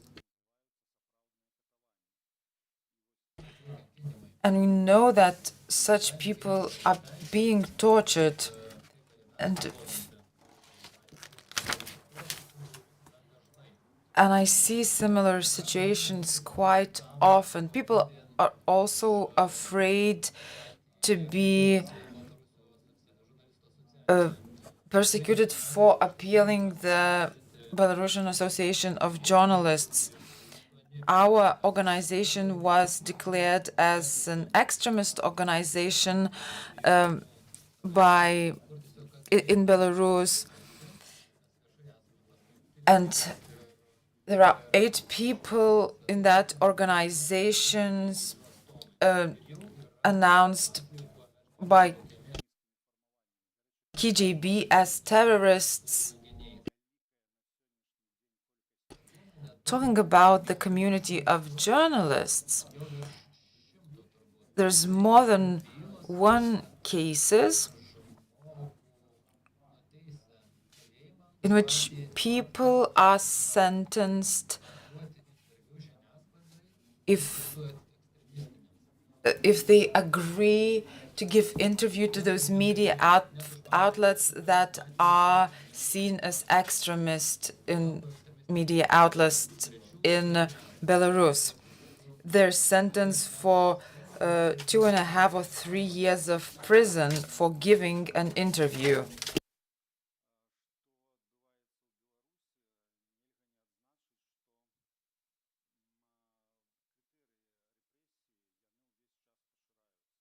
It is important to mention that the criterion for repressions are being expanded because of the cases that the journalists are in, and our monitoring shows that as well.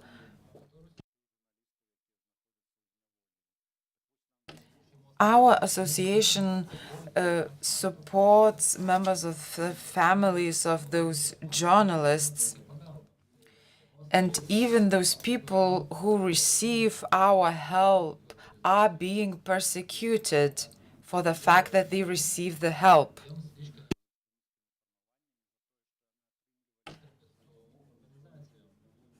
Because they are seen as collaborators of extremist organizations. It's an excuse to persecute a person.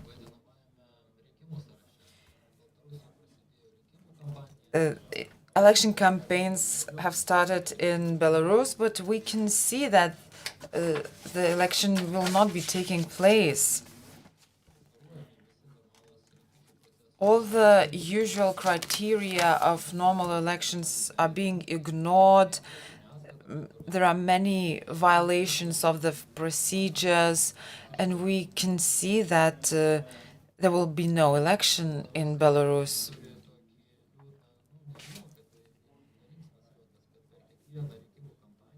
And in Belarus, it is said that every election campaign in Belarus is accompanied with repressions. The president doesn't change, but the saddest thing is that the repressions this year have started even before the elections.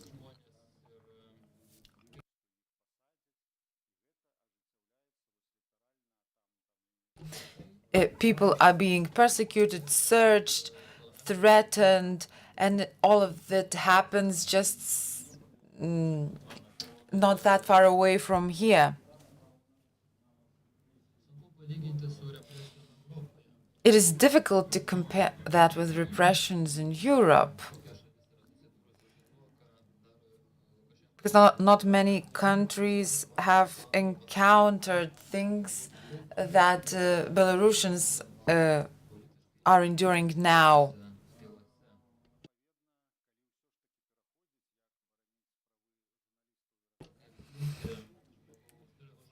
Moving to the ways of defending journalists' rights in the European Union, I know at least 2 cases where Belarusian services recruit Belarusian journalists in exile. There are examples of that in social media. And one of them was recruited while he was still in Belarus. The other journalist was threatened, and Belarusian authorities were trying to recruit her on the internet. We have also to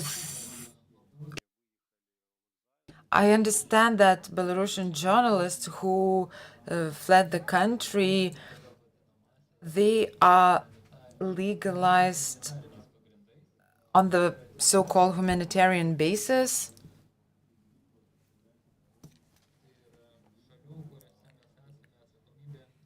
And it is our responsibility to defend journalists from those pressures.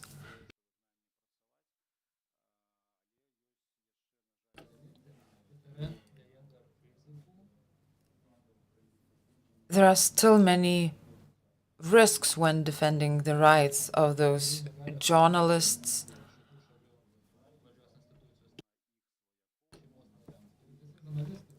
Most of the journalists who have family members in journalists face these threats.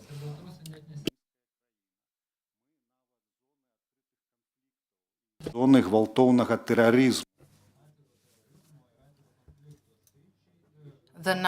The zone of open conflicts and open terrorism are high in number. People are being considered terrorists and are being fought against. And this is done by putting pressure on family members. A year ago, the criminal code has been amended and people are being prosecuted online. You might, or remotely, you might think that you do not stay in the country, so you cannot be prosecuted, but you really can be prosecuted. This also often leads to the confiscation of the property, the real estate is being searched, family members are being questioned, and family property is being arrested and seized. And we get the notification on the arrest of property, arrest of houses, flats, or garages, and this property is being sold, and this happens to journalists that are in exile. If we look at different media publications, we see such cases being described.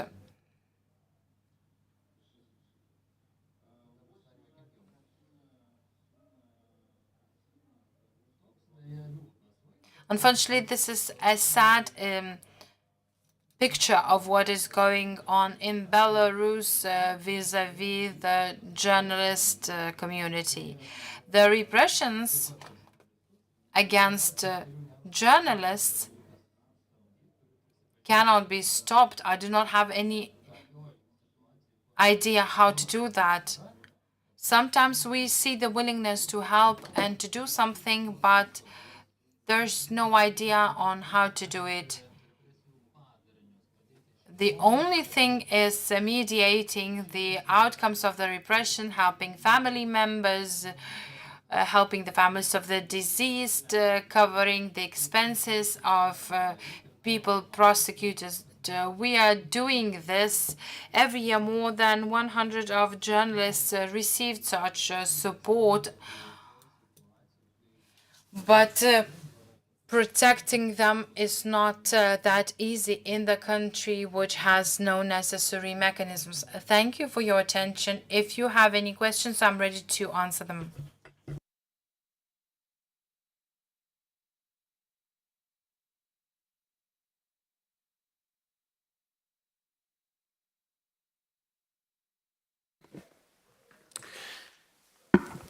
Thank you. Kolegos, yra labai svarbi informacija.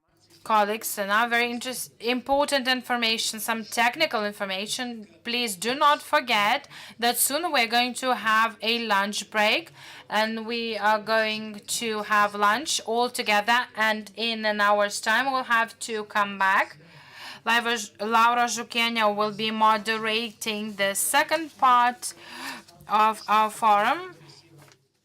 Since our lunch venue is a bit further away, so please follow Lina in order not to get lost and find the place of the lunch. And another important thing is that please do not forget that after this forum in the Gediminas Avenue, we are going to have an informal meeting. And one important message that we want to deliver to you today, it's a great opportunity to speak about freedom and hope. And we represent journalistic organizations, union and association. Both of these words describe our communities very well, and we have worked together for a number of years, and we can symbolically pay tribute to, unfortunately, one colleague or a group that is worthy of this prize. This prize as a tribute was established in 2020 after very critical developments in our neighboring country. We have Kazys Starkevičius, a member of the Lithuanian parliament. He is also a farmer, but he's also a person we've have been discussing about the media and journalism for many years. And he was the founder of this prize. He had an idea of nominating a person for such a prize. And now I'd like to give the floor to Kazys Starkevičius, explain his motivations, and we will discover the winner. Thank you, dear colleagues. I'm representing my union. I'm very happy that two brotherly organizations, associations, and union that bring together journalists are based on the freedom values and are also united and brought together by Mr. Kazys Starkevičius, who has been our friend for many years.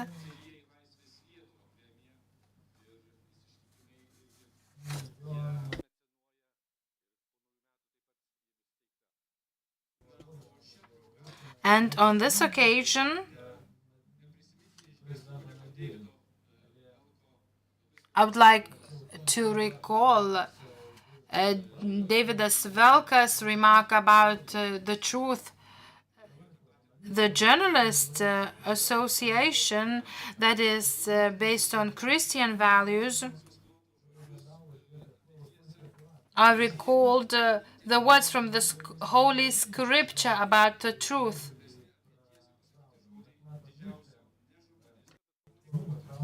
The greatest word about the truth was uttered actually by non-journalist, but Jesus Christ. The greatest communicator of his time is that truth makes you free. But this is also a personal commitment to discover the truth and to free this truth. Without truth, we have no freedom. I also thank colleagues who fight for freedom and fight for the truth. This is also an encouragement for us. We have to acknowledge that in democratic countries, we should not take the democracy for granted. Our colleague from Latvia has said that we will continue to have challenges in our countries as well. Thank you, Darius Radzevičius, and now I will give the floor to Kazys Starkevičius.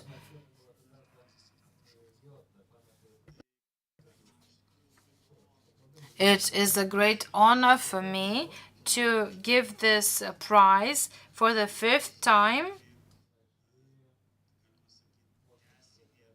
This is the continuation of Kazys Lozoraitis Prize, because the score Lozoraitis Prize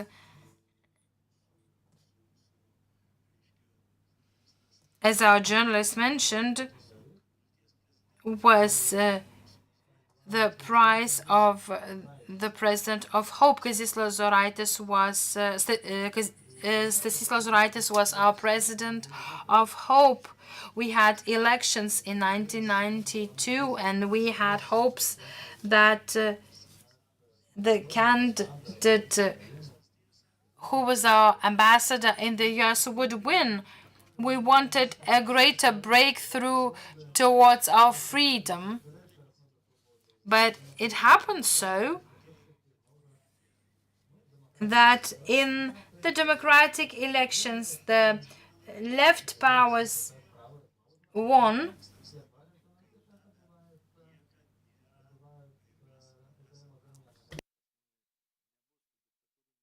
But luckily, we have the change of powers, and actually, in our country, we don't have the dictatorship.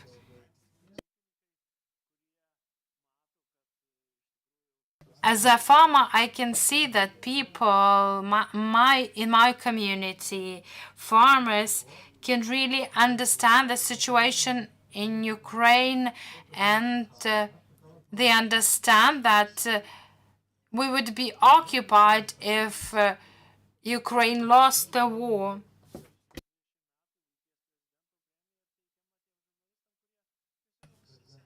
And the Lozoraitis Prize was given to journalists who worked in regional media outlets and were very busy revealing the truth. we had 30 prizes awarded.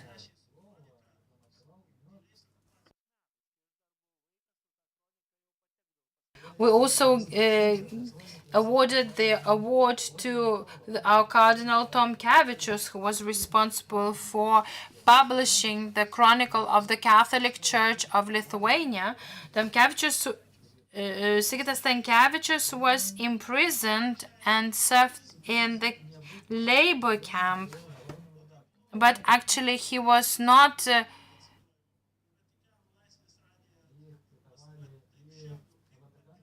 Actually, the secret services did not discover that he was the editor-in-chief of the Catholic Chronicle.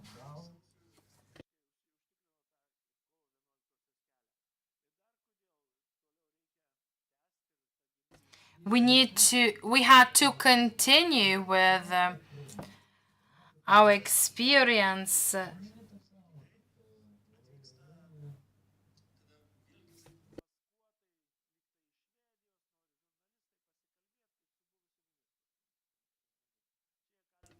In 2014, when we saw that the Crimea and a Swedish journalist came to Lithuania and wanted to interview me in my capacity as the Minister of Agriculture. And he asked me questions of what would happen if we had no possibility to export our products to Russia. And I said that our life would be even better if we did not export products to Russia. And the journalist was very surprised about that. And I said that we would find other markets for exports. Because in the past, Russia was the major importer of our agricultural products, and the situation subsequently changed. We found other markets. And actually, the journalist tried to provoke me, but his attempts failed. If we have a free word, if we have a freedom of press,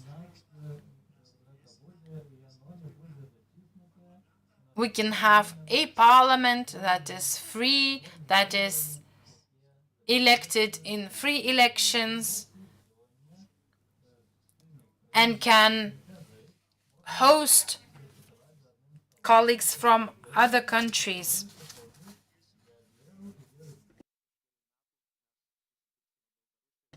And I really have great hopes that finally we will be able to meet in Belarus. Thank you, Kazis, and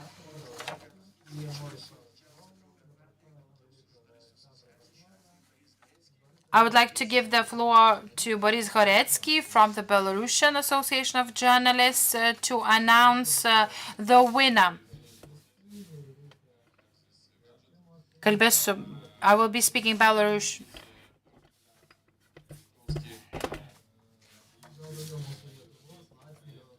For Lithuanian, Latvian, and European colleagues should be told about the person that our colleagues and partners award the prize. Yesterday in Brussels we had Belarus Days, and I attended those days yesterday, and therefore I came to Vilnius at night. Therefore, I thank all the representatives of Lithuanian Journalists Union and Association. I thank Dainius and I thank Lithuania for the opportunities and for hosting our journalists. We need to and we can therefore continue our important work.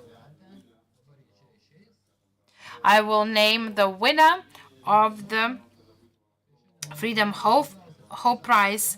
My wife asked me this morning, who is the winner? And I said, do you remember on the first days of the war, we slept with her on the floor during the evacuation from Kiev that was being shelled then. And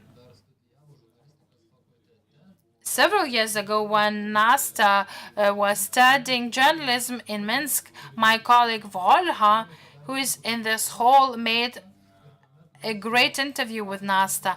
And then Nasta said a very important thing. She said that she wanted to have her outlet, media outlet in the future. And all those repressions and unfortunate events in Belarus promoted the establishment of media zona and media outlet that is fighting human rights violations and is covering all the events and developments in Belarus. Nasta was in Kiev during the first days of the war. She is now forced to continue her important work abroad, but Media Zona is still working. I'm very thankful for you for giving this award to Nasta this year.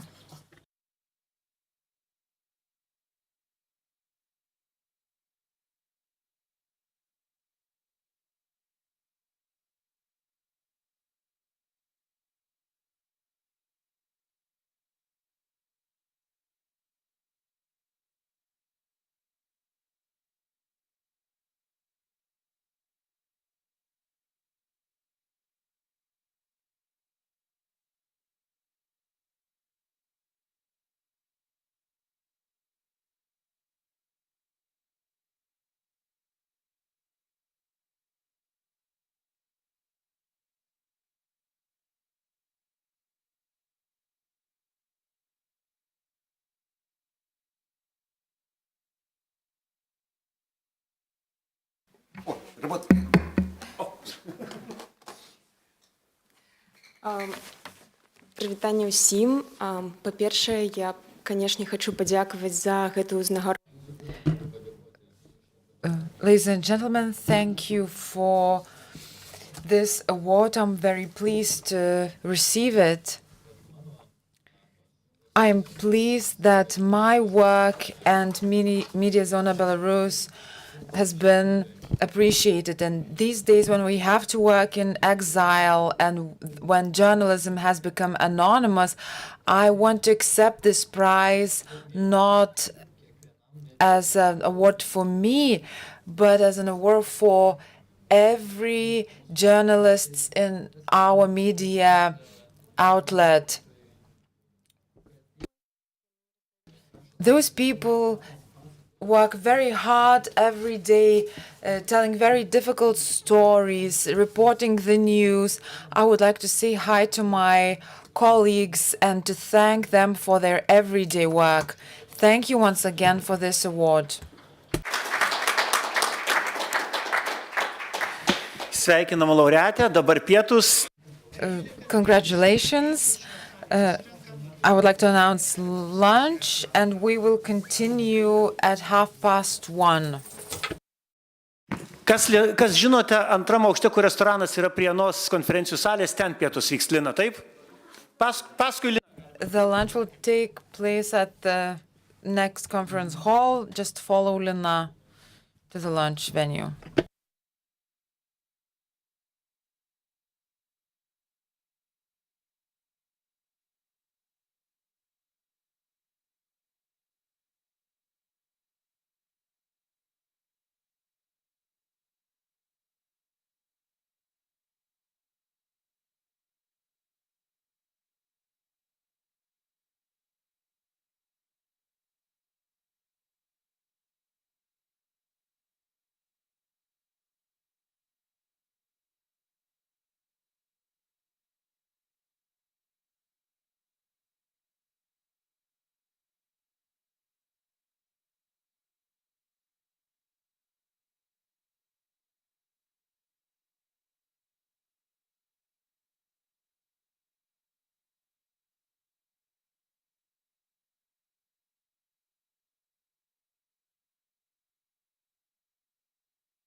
Taip, Vaidotas Beniušis, daugeliu pažįstamas kaip žurnalistas, kuris arba vadovavo, arba buvo vienu iš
Tai kolegos, aš turiu žurnalistų sąjungos pirmininko prašymą.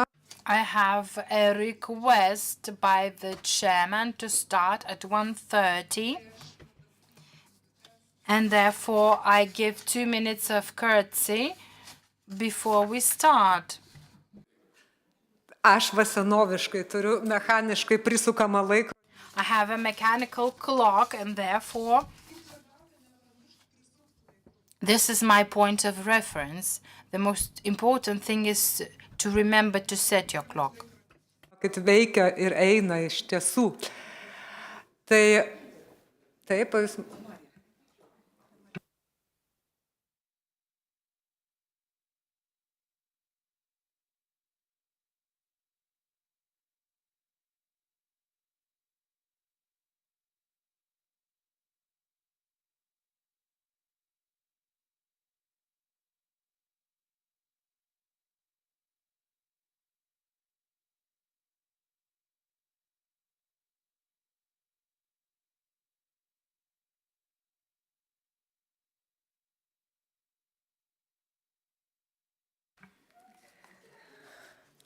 Tai taip, kolegos, tai po... Welcome back after the lunch. The canteen was rather cold. And now we're about to begin our discussion that is very relevant for today. And most events cover this topic. And it's the topic of AI and its usage in journalism.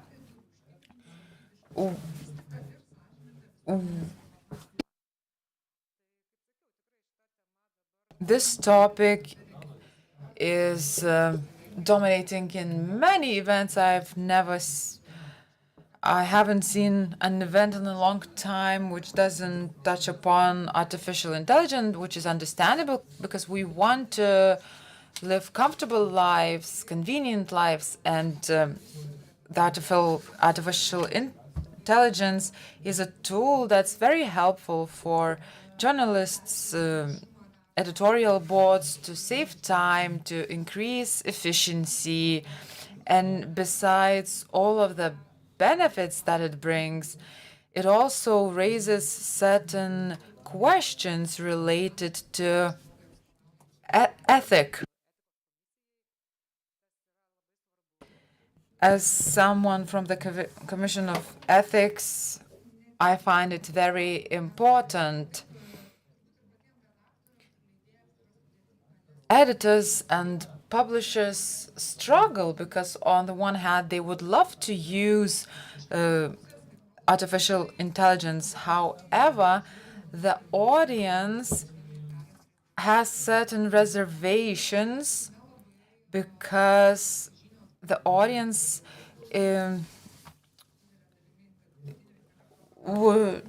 doesn't want that news would be produced using the help of the artificial intelligence. There was a study in 47 countries shows that most consumers do not trust the news produced by artificial intelligence.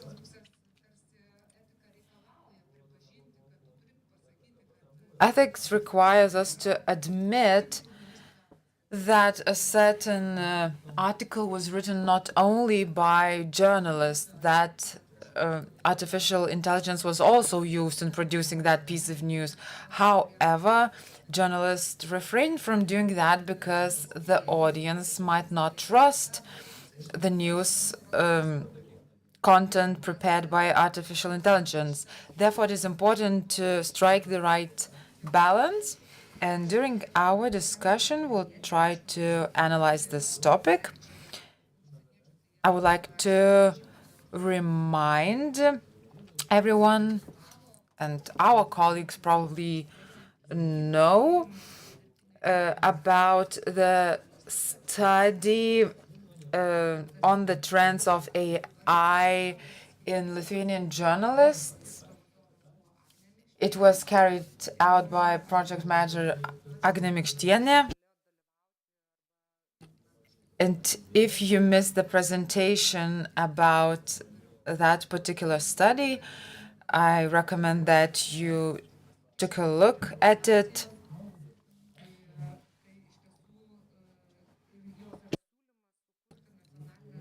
And it suggests creating national guidelines for the usage of AI in journalism.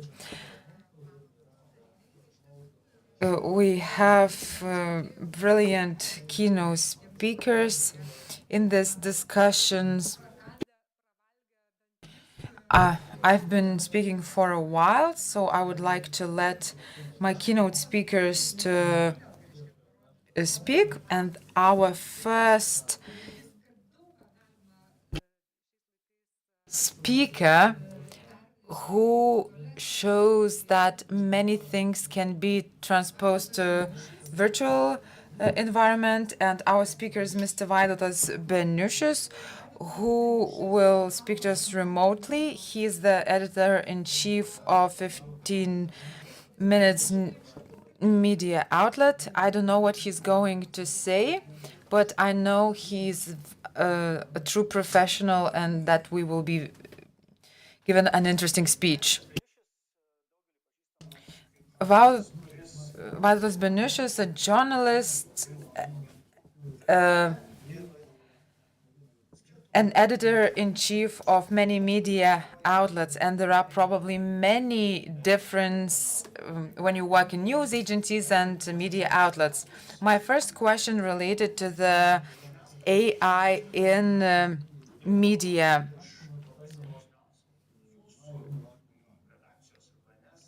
In your editorial board, you've always had this idea of having a code of ethics.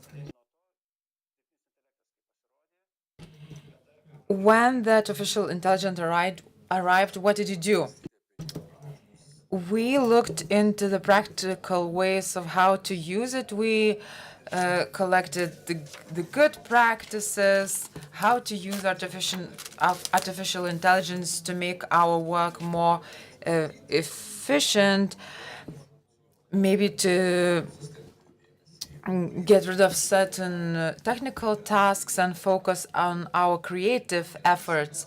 And we started talking about the rules which should be applied in the usage of it. Yesterday, during our meeting, we had one of our final discussions how to improve our guidelines by involving certain provisions about the use of artificial intelligence. Our rules used to be agreed on verbally, but now we're going to finalize, lay down those principles in a document. And despite the factual use of artificial intelligence these days, we want to ensure that the final decision is made by real human beings. Artificial intelligence will be as an assistance for our journalists, and also we will indicate how the artificial intelligence was used during the production of a certain piece of news. For example, if it was used for transcribing, for translating, or for gathering certain information.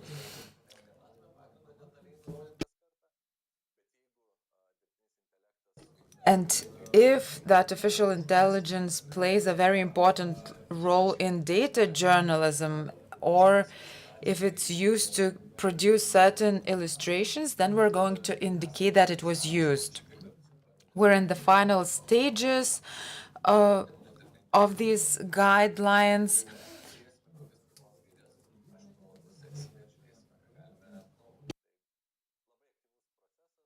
This is a very active process. I wanted to approve the guidelines before the end of the year. Can you touch upon the issue of the reliability of media? Because the practice shows that artificial intelligence can be more professional or less professional, and it is visible to the naked eye that sometimes the answers provided by artificial intelligence are a bit funny. What kind of artificial intelligence are you going to use? A more sophisticated one or not? We will have to make effective decisions because, first of all, we are also a business and we have to make the decisions that are well argued. Our journalists participate in international events where they have the chance to try out a very sophisticated artificial intelligence programs for data analysis. And work with data requires some more specialized programs than, for example, GPT. And therefore, journalists must have some basic coding knowledge in order to give the artificial intelligence very precise prompts. But you started your questions with reliability. And reliability is our currency. We can't afford losing our reliability. Many surveys show that people tend to trust news produced by human beings rather than artificial intelligence. And we have to live up to these expectations. And we have to go back to the traditional values of journalism.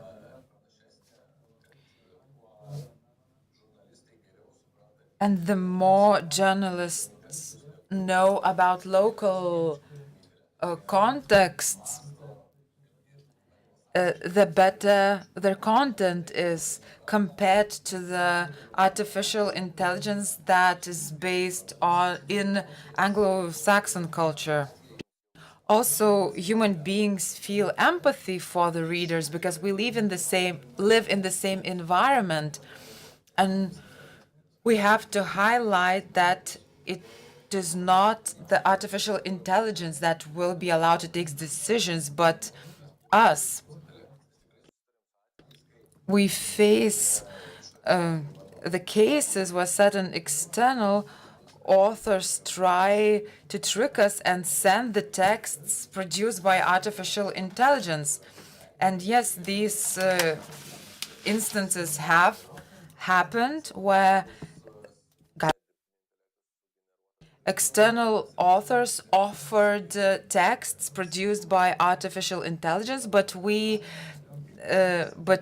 recognized that it was not produced by a human being. And there are other tools provided by artificial intelligence that help us to identify content that was produced by artificial intelligence. And we have to establish a system where the decisions are made by human beings so we can have our audiences trust. There are two specific audiences. The young generation, which is very promising, and they follow their news feed or communicate with the GPT. And the second audience is the audience of the elderly, which are very skeptic when it comes to innovations. They need human touch, they need traditional approaches. Which audience of these two is more important for the media? Because you can't deliver the same product to them both. It is not easy.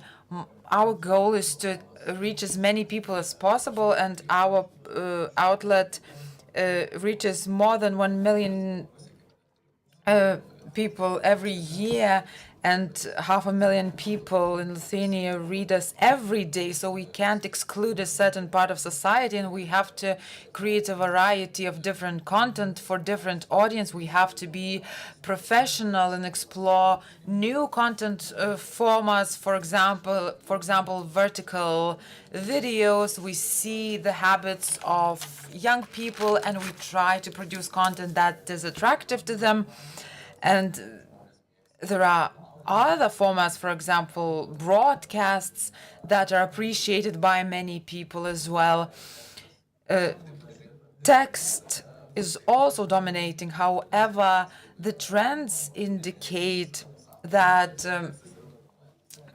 traditional content is based on text and video, but still texts are not losing their relevance. So we're looking for interactive, more visual formats with the young generation in mind, without trying to lose our essence. We haven't excluded any of those groups. We follow our statistics. We interesting in who is our reader in terms of age, in terms of gender, because different content is very often consumed by women and men, people in big cities and small towns. And yes, we need a variety of forms of the content, but we want a variety of opinions expressed in our content, of people of different genders, opinions, and only then you can ensure that you are informing people about different processes in a fair way.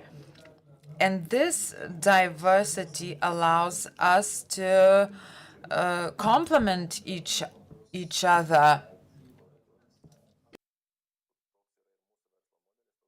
This is based in our business model because we need to reach at least 500,000 people every day.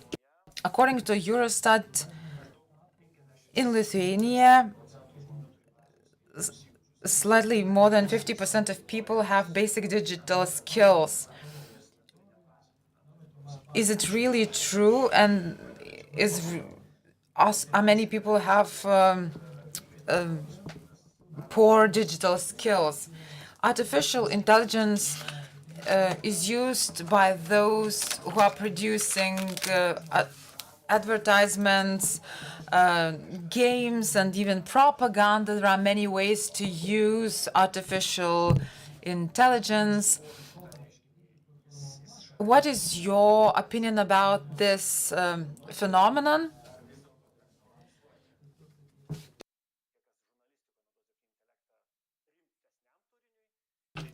And how do you think will artificial intelligence be used for serious content and for entertainment? Artificial intelligence can be used in a variety of ways.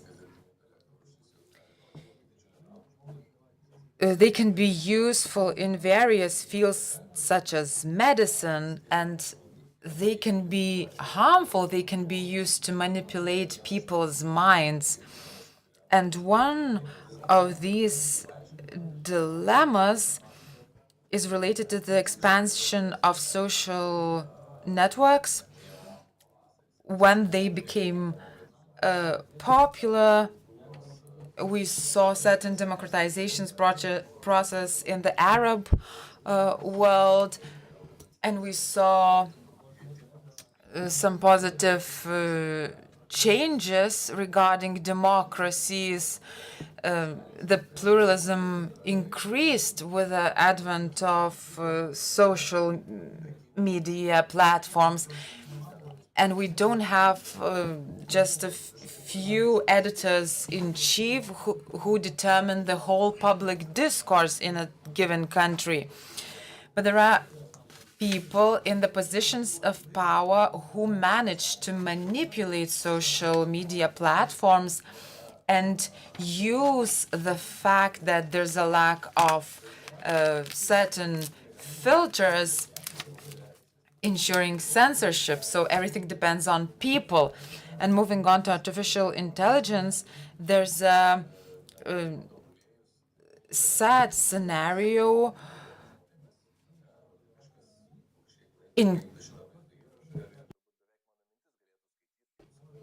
where they can even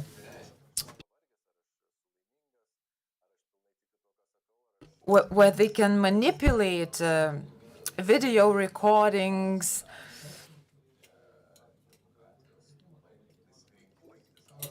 And it might be even damaging for such democratic processes as elections.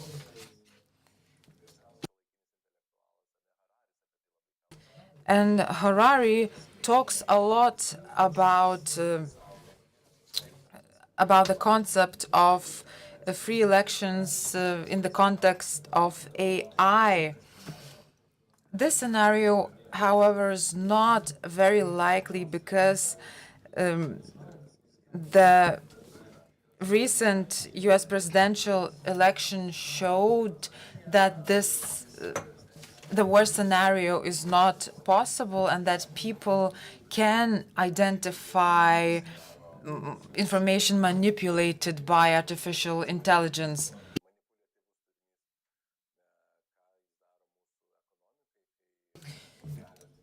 The content created by artificial intelligence might even affect our economies.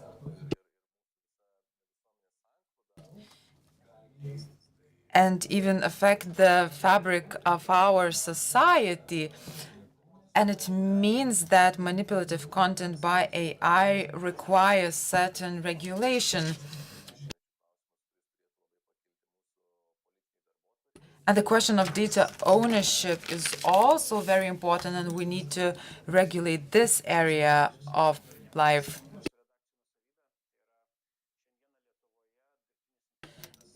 And as for the copyright, artificial intelligence can use a variety of databases, and there are no reimbursement mechanisms. Should it be compensated? Are content creators going to suffer because of AI? They are already suffering because, as you said, AI is using our resources and content created by us, our intellect products, and there's no regulatory mechanism to protect those copyrights of authors. As far as I'm concerned, it is expected that this regulation will be adopted by 2027 by the European Union, maybe even the Lithuanian presidency. We're going to make steps towards certain regulations. The big corporations like New York Times find their individual solutions, but smaller markets like Lithuania would benefit from common European regulation because the use of resources needs to be compensated for. The final questions related to school children.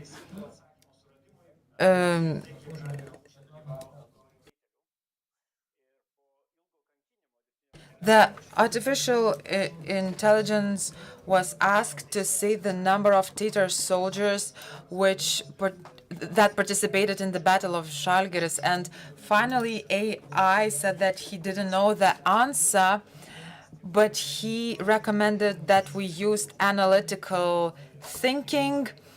So he recommended us using our own intellect because he didn't know the answer.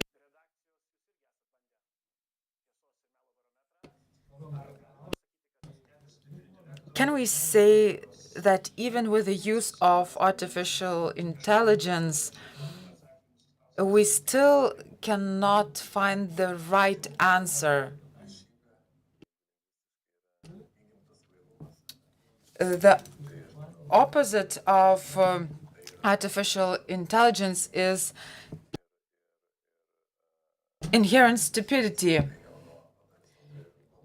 And from the times of Aristotle and Plato, people were struggling to find the truth.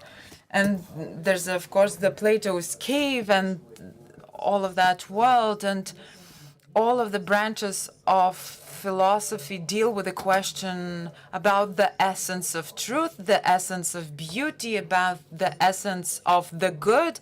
And the philosophers are trying to find the answers and will continue to look for them as long as we exist. In the postmodern culture, we talk about the trends caused by Donald Trump show that the truth, it is what is being said by those who are in power, but we have to bear in mind that the features such as curiosity, imagination, make us better than artificial intelligence. So let the artificial intelligence to do boring tasks and let's go back to our creativity. I thank Vaidotas. I don't know whether he's watching our broadcast. Thank you, Vaidotas. Thank you for your ideas and thoughts. It is true.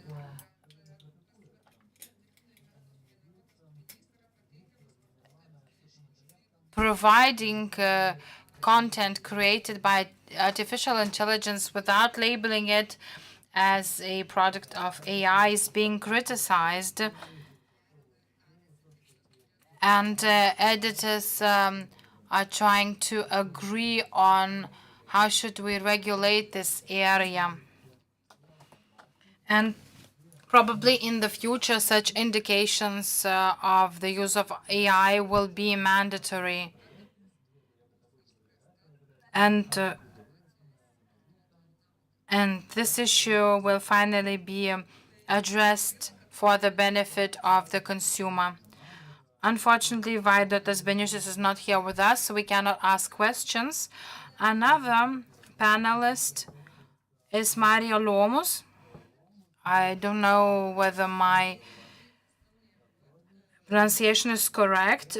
She is a member of the board of the Estonian paper in US, Free Estonian World.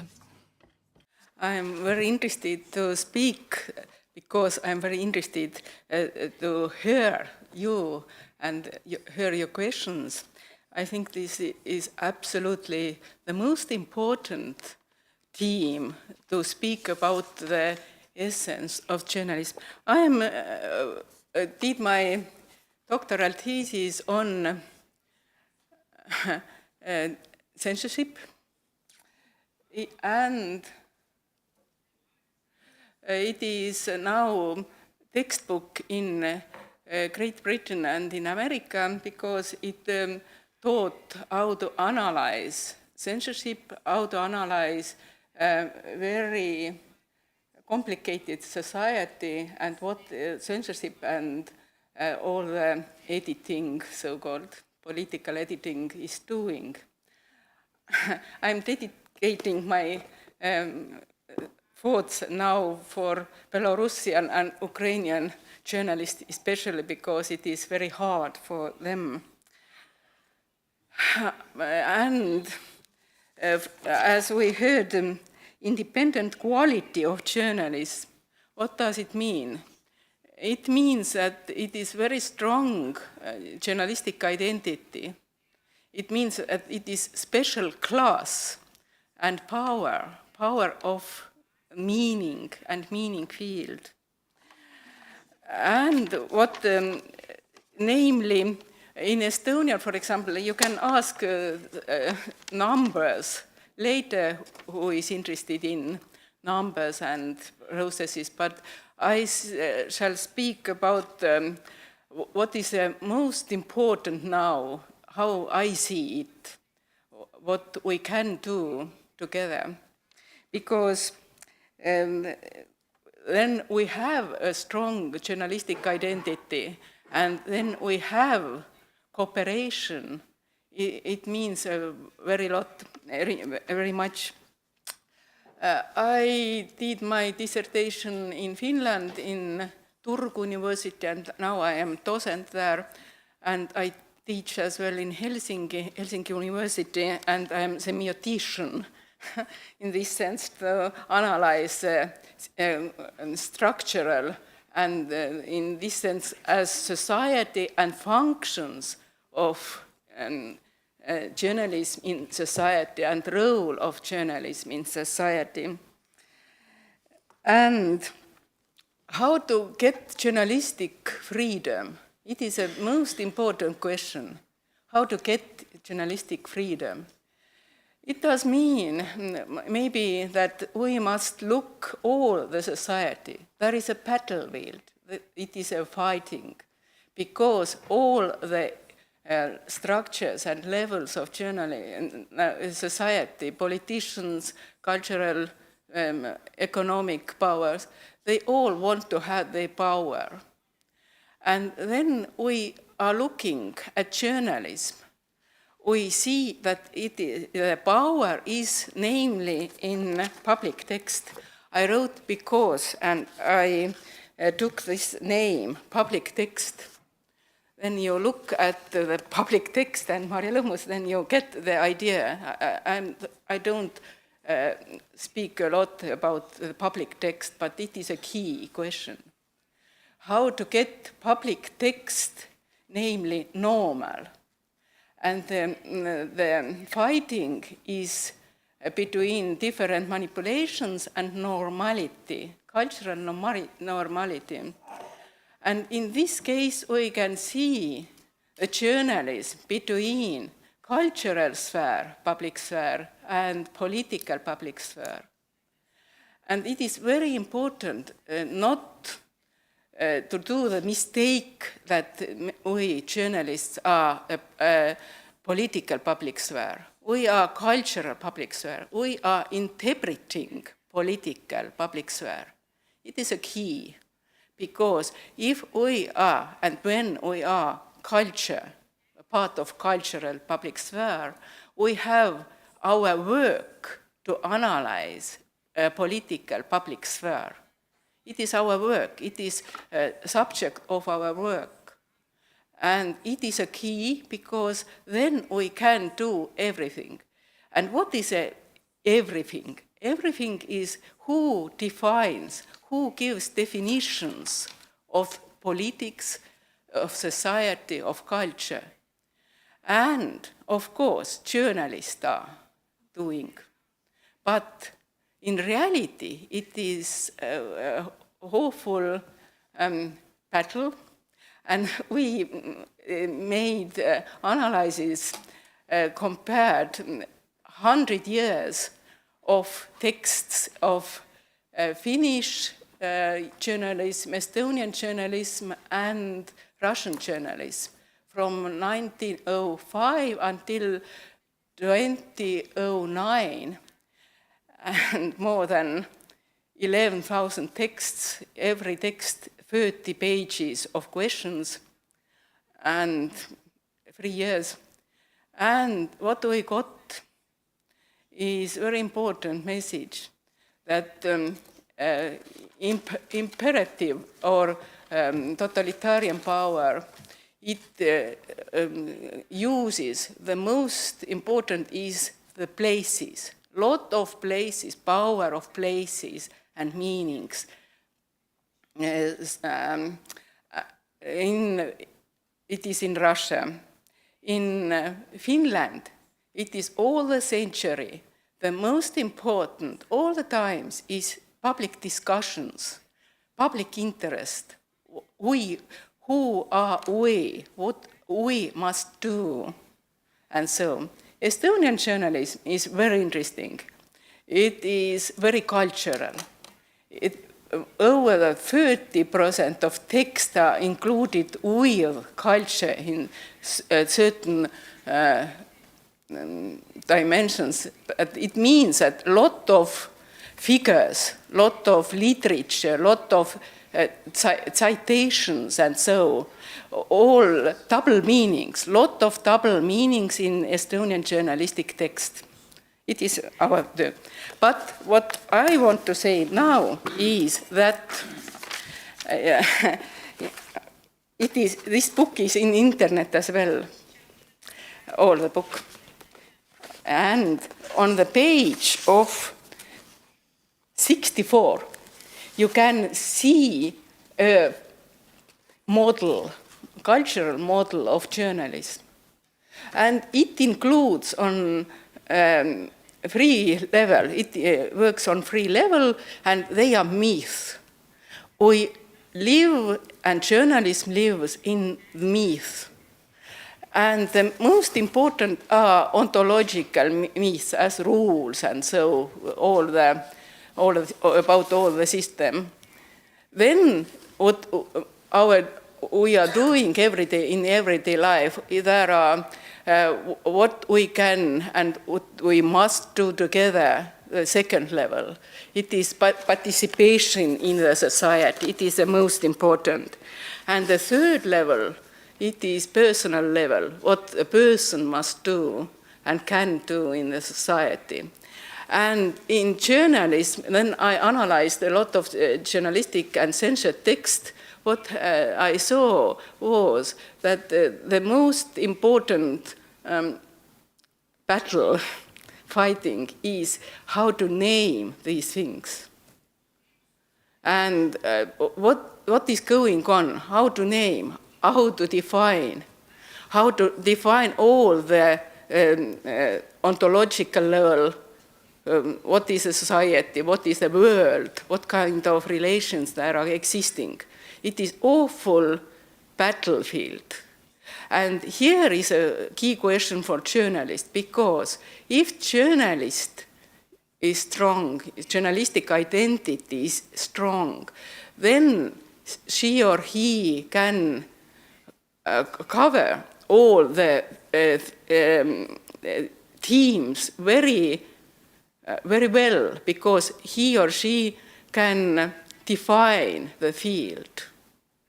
But what is the most bad situation namely in totalitarian systems, is that the field is defined by power, and it is not normal.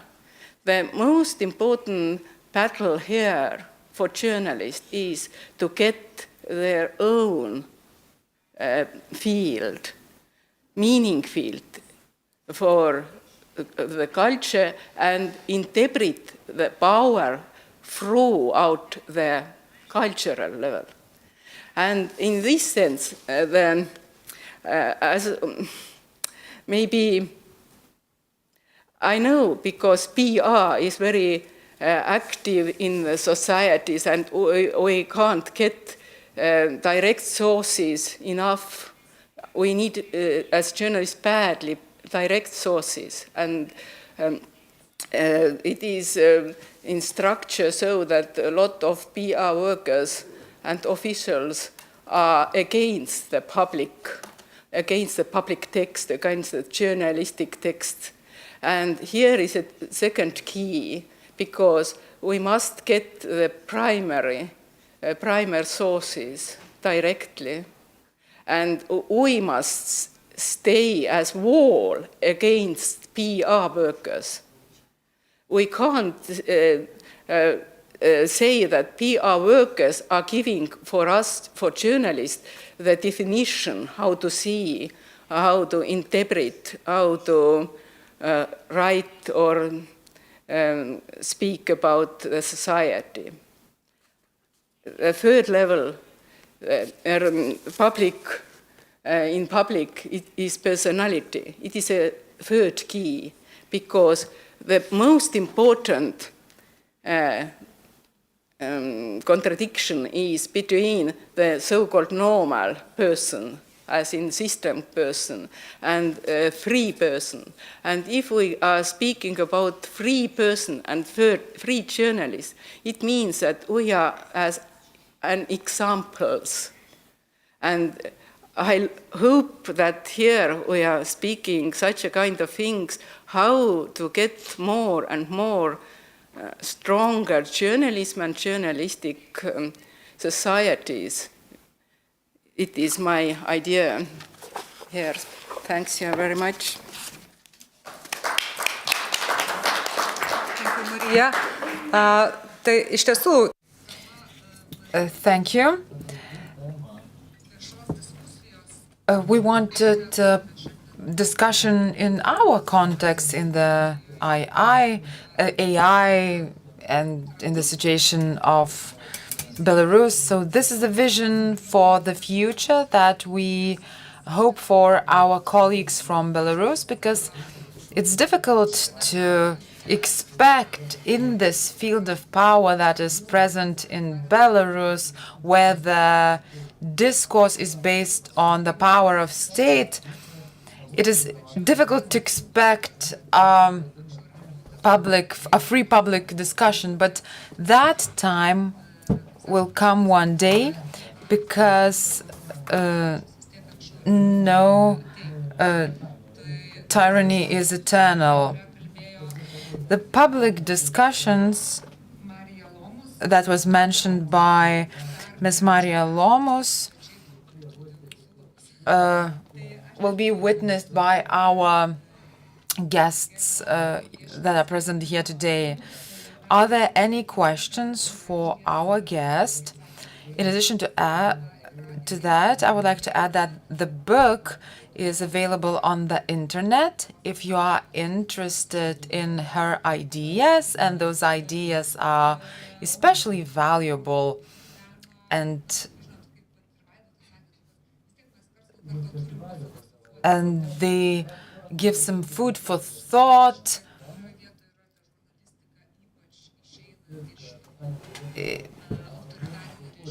Especially when it comes to thinking about journalism that comes from authoritarian regimes. So Maria's book is definitely worth a read. Ruslanas, you've got a question? Maybe I'll go to English. Easier to sort of without... So thank you so much for your very interesting presentation. My name is Ruslanas Iržikevičius. I'm director of Media Support Fund. And returning to AI and journalism, obviously the importance of it is growing, and we like it or not. It's like the climate change. We like it or not, but it's actually happening, and it will happen. So the biggest concern and biggest idea that we have to pursue is not how to forbid it, whatever, but how to control it as long as we can, as Vaidas was saying, as long as we can do it. What is the idea in Estonia about AI, using of AI products in journalism? And do you have any sort of idea if Estonian journalists are planning to gather together and establish some kind of code of ethics? I know that the Swedish journalists have done it. In Lithuania, we also still in the kind of beginning of the discussion. I see that various editorial boards already doing it, as Vaidas said in his presentation, but there is an idea that Media Support Fund will also take initiative and try to unite Lithuanian journalist world in order to establish some kind of ethical code for using of AI. So what is happening in Estonia? Thank you. Thank you. It is interesting because it is focus now is on, is it something new, or is it, as it is only a reductor, it is editing program in reality, i.e. in this sense, GPT and so, and what is the situation? Situation is that there are existing two ethical codes they made in 1996 and 7, and is it good enough for the work in the conditions on the IA technical level co-working with this system? Because now new ethical code will be, the question is what is included, what will be included. But now, last year we did in our journalist society a seminar about different ethical codes. And I think that it is very important to compare ethical codes. And I compared 5 different ethical codes as sign systems and what kind of focuses are in different ethical codes. And if it is a first step, I think, to analyze existing ethical codes and what was the situation when it was brought. Then they started to exist. For example, in Finland is very well, because they are giving a new ethical code every 3 years, for example, and there is special part for internet journalism. And I think it is interesting to look at Finnish code, because I think it is 3-step now. Normal journalism, internet journalism, and AI journalism. And let's do it together. Dėkui. Na, iš tiesų, jeigu... Thank you. When it comes to the codes of ethics, we have the 3rd code. It was adopted in 2016. This code stems from the previous ones. We're not creating it from scratch. We took previous documents of the past generations as a starting point. But of course, with the changes of times, with the advent of social media and the internet, we amended the code, and now we are moving towards the inclusion of AI-related issues in the code, but it's not going to be a brand new document. It's going to be an expansion on the previously existing codes of ethics.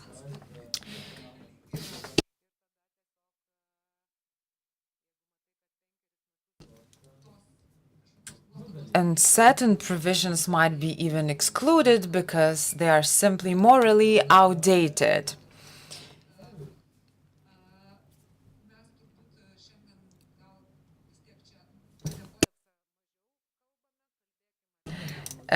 Let's not focus on the code of ethics. Let's focus more on the use of artificial intelligence in the media.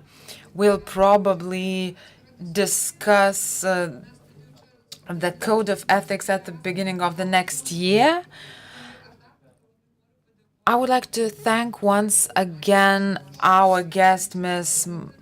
Maria.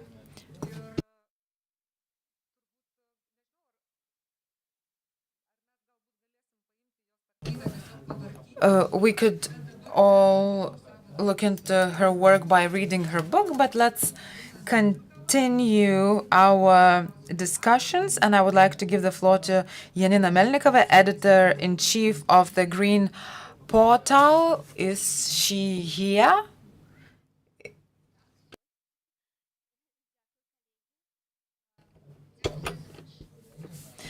Thank you for the invitation. Thank you for the opportunity to talk about Belarusian media and their experiences. I'm from a small media outlet, Green Belarus Info, and we're a media outlet that talks about the climate change, and we know that the AI is very much present in our current environment. And today I would like to talk about how we use AI in our media outlet. We live in Lithuania, even though our team is working from 7 countries all over the world.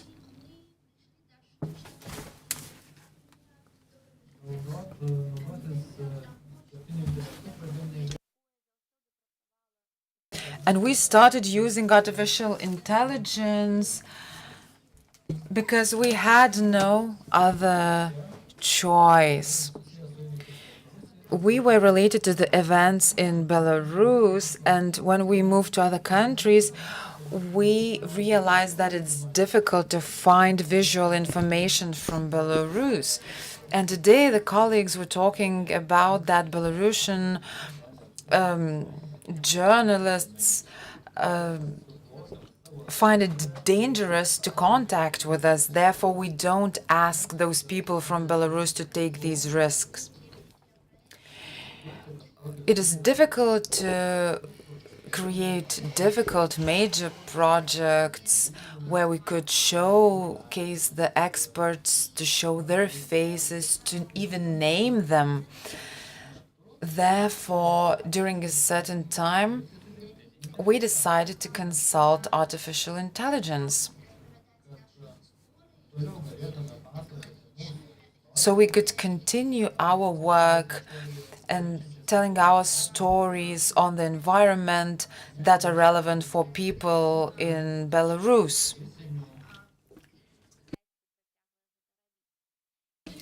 The climate change is still an important topic, and what do we do? This is a new advanced technology that allows us to produce images. Artificial intelligence helps to talk to our audience about the green future of Belarus and the changes that are possible in the future if we manage to change the regime in the country. Secondly, with the help of AI, we can produce video content for social media. We have experts that are in the country and those who are working from in exile. As Oleg Aheyu already told us, those people are also feel certain threats and pressures from the regime. So we don't show their faces and don't name them. Therefore, we have to create certain avatars for them. These are digital heroes. Behind those avatars, there are real experts, but we as journalists are responsible for keeping their faces in secret. Of course, we explain it to our audience, and our audience is perfectly aware of the reasons of that. We create infographics as well. It's a tool to reach people in Belarus. We're working with difficult topics, the energy independence of Belarus from Russia. And in order to explain that to our audience and how that dependence manifests itself today, we use the help of artificial intelligence. Moreover, recently, we've been using artificial intelligence to gather information from Belarus. With the help of experts, we created a bot that visits small websites in Belarus as well as the websites of international institutions, and that bot collects relevant information. Of course, the bot cannot read between the lines. It's the task for our employees, and in the vast amounts of that information, we find the information that is relevant for our work. Our team is rather small. We are scattered all around the world, and the team and the many members of the teams have to work several jobs in order to make a living for themselves and for their families.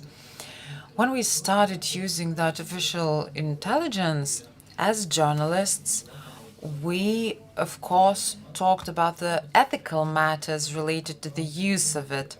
We have a rule that we always label the content that was created with the help of artificial intelligence, and our audience is always informed that a piece of content was created using the help of artificial intelligence. And we always highlight that artificial intelligence is nothing without us. All of the work of AI is double-checked by human beings because we feel the responsibility for our audience.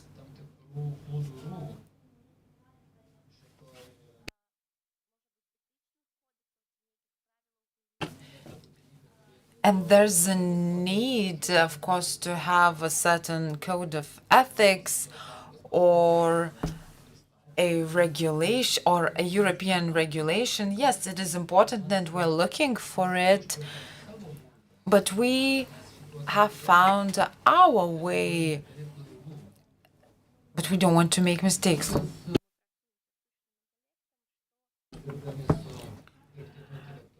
Having worked for artificial intelligence for a while, we can come to certain conclusions.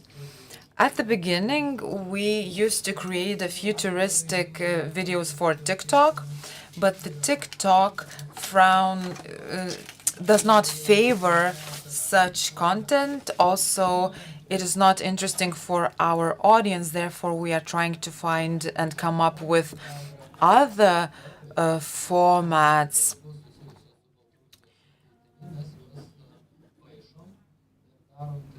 And we're trying to make illustrations to depict the future of Belarus. Additionally, we're facing a challenge. I don't know if it's a challenge for our colleagues in Lithuania, Estonia, and Latvia, but we wanted to produce subtitles using the AI, but it turns out that artificial intelligence is not able to do it in the Belarusian language. Therefore, we have to do this task manually. Even though this task doesn't seem to be difficult for artificial intelligence.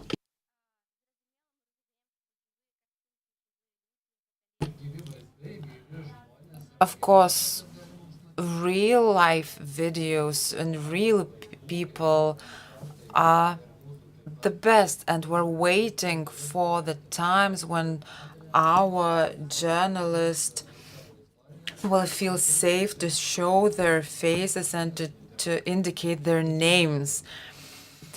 But the situation is different these days. I would like to highlight the fact that we have started using artificial intelligence because we were forced to do that, because we had no other choice. We understand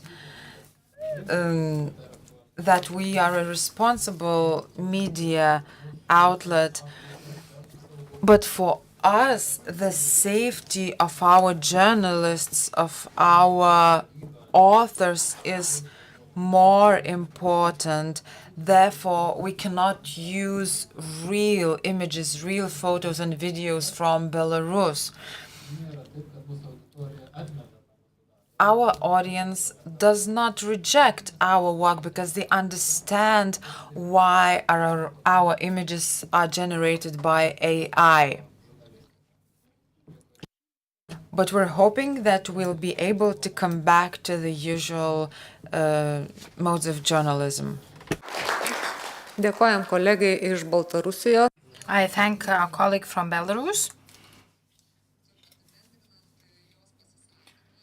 In conclusion of her contribution, if I got it right, because I was not listening to translation due to the language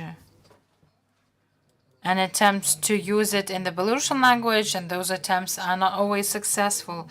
Yes, this is a problem for us too. We are a small nation. Our country, our language is not that popular around the world. Although we have a popular song of us being 3 million in population in Lithuania, but what about the Lithuanian audience maybe? And this is the problem of small countries and small languages. I really recommend the research that you can find on the website of the Ministry of Culture. And the author of the research has raised this issue that we really are facing a challenge related to the language if we don't work hard on our part in order to force the artificial intelligence speak the Lithuanian language. In order to expand our language, we will be facing a real problem. I think that the same issue exists with the Belarusian language as well. We really understand you very well. I really see and understand that you're not always able to have those pictures or images from Belarus, so therefore you're forced to draw them.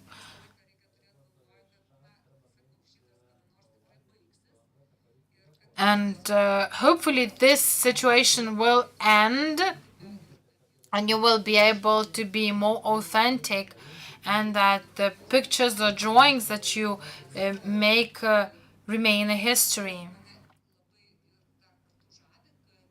I'm encouraged by you because even under the conditions that you live, you are seeking to build this ethical and moral journalism based on the code of ethics. I hope that this will be maintained. Thank you very much. Colleagues, do you have any questions to Janina?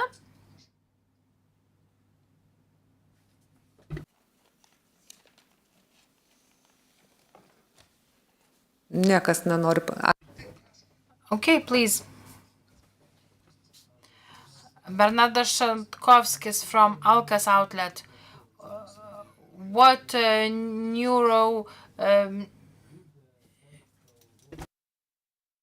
neurotypes are you using for your images? Certainly, of course, we use ChatGPT and Joni, DID and Kyber, and some other minor platforms that are not that popular. And sometimes in them we verify our possibilities of collecting information. And concerning the chatbot, we have several programming solutions that help us to collect the information. And this is our new line of products. And unfortunately, I don't remember the rest. A small AI app that is creating the text into our internal group, and we work with this information manually. Of course, we have subscriptions on large platforms. Certainly, this costs some financial resources, but it helps us to provide quality work.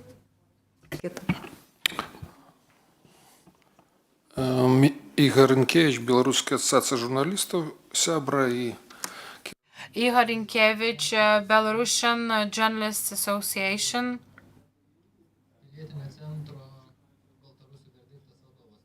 And head of Civic Center Verdict. I have a question to Janina and maybe to some other contributors who are going to speak further on. How are you dealing with ethical dilemmas, self-censorship, because you're forced to work abroad in exile,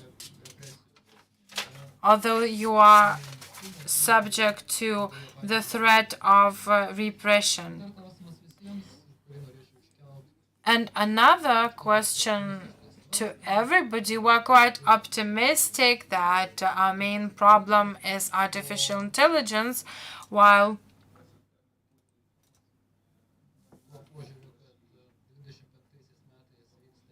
in 2025 we see information war waged by Russia and its satellite countries as spreaders of this propaganda. I think that we as media outlets, news outlets, how can we mobilize ourselves in this context? Because we can really discuss ethical standards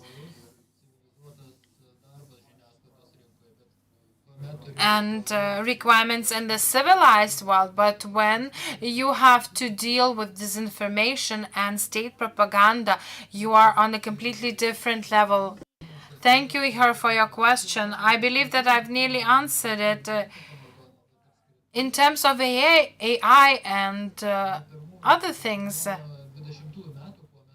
since 2020, when repression started, during our editorial office, we discussed the possibility of not signing and our articles or using the pen, our aliases, and now the majority of journalists from Belarus sign their publications or articles with their real name, and now we are not in the hiding that much. Speaking about our experts, it's 50 by 50. Many people have left and decided to keep their names to sign the articles. And we have a part of our authors who sign with their alias. Sometimes the names of our protagonists and the authors of the articles are not disclosed in the cases when we know that there's a threat of persecution of journalists and their family members. It's not true that all the links with Belarus are broken. We have our protagonists, we have links and connections with them.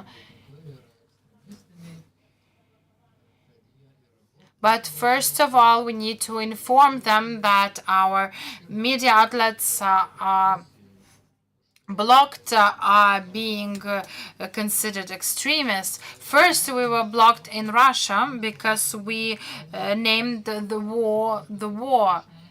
We need to explain people what they're dealing with in order to avoid the negative outcomes and in order to avoid any surprises. We also decided not to use information from social media by people living in Belarus so that we do not compromise them.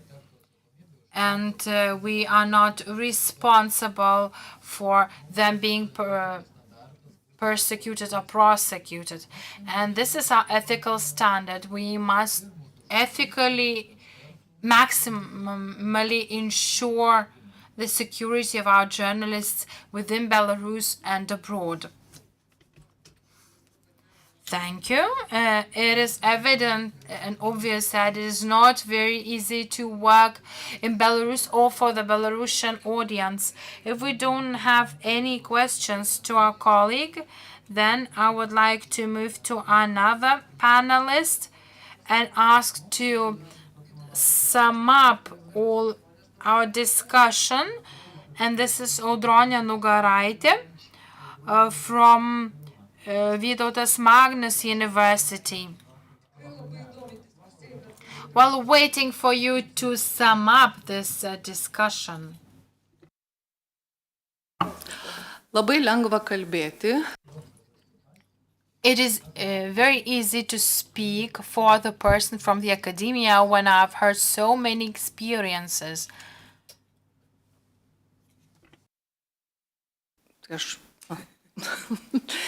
Bet ir su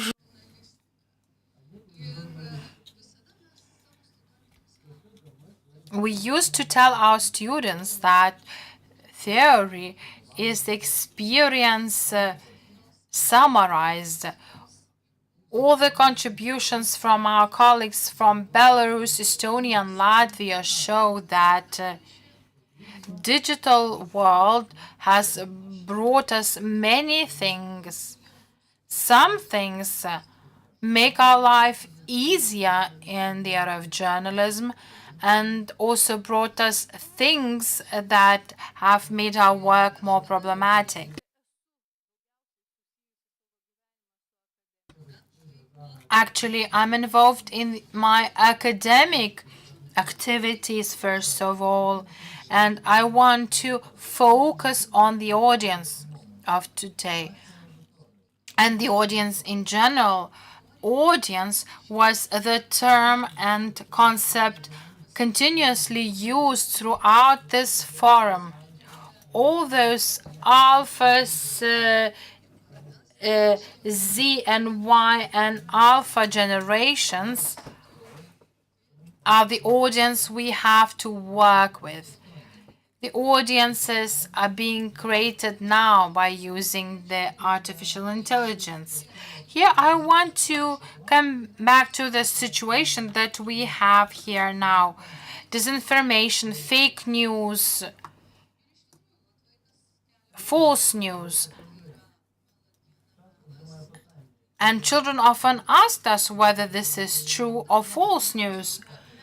And in journalism, we should be able to realize that who is our audience. News can be used for very different purposes, and we see this very clearly during the times of the war. All the propaganda machine is taking steps through information, through the feeding of our audience. We have the possibility to see this within our own country. We can also see it on the global scale. It is very evident, and our colleague from BNS outlet told us that at first we thought that artificial intelligence was an advantage. We had the Arab Spring, but now we also see the disadvantages of artificial intelligence. And in this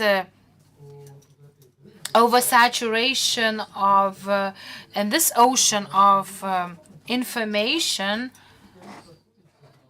we're really facing this problem. We are dealing with the new generation that does not always understand that it needs journalists. And in this ocean of information, it is easier to understand this misunderstanding, why we need journalism as a reliable thing, as a channel that should be professional, ethical.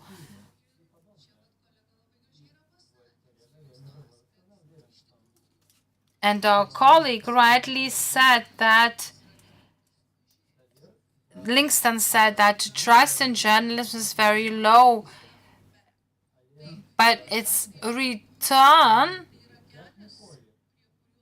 is the road that we are standing at, and we will hopefully go down this road and use things that are trustworthy, that will not have to be fact-checked, because we don't have much time for fact-checking. We can do many other more interesting things.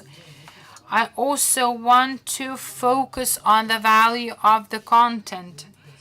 Negative information, even if it's not disinformation, but a negative information, is a spam of information.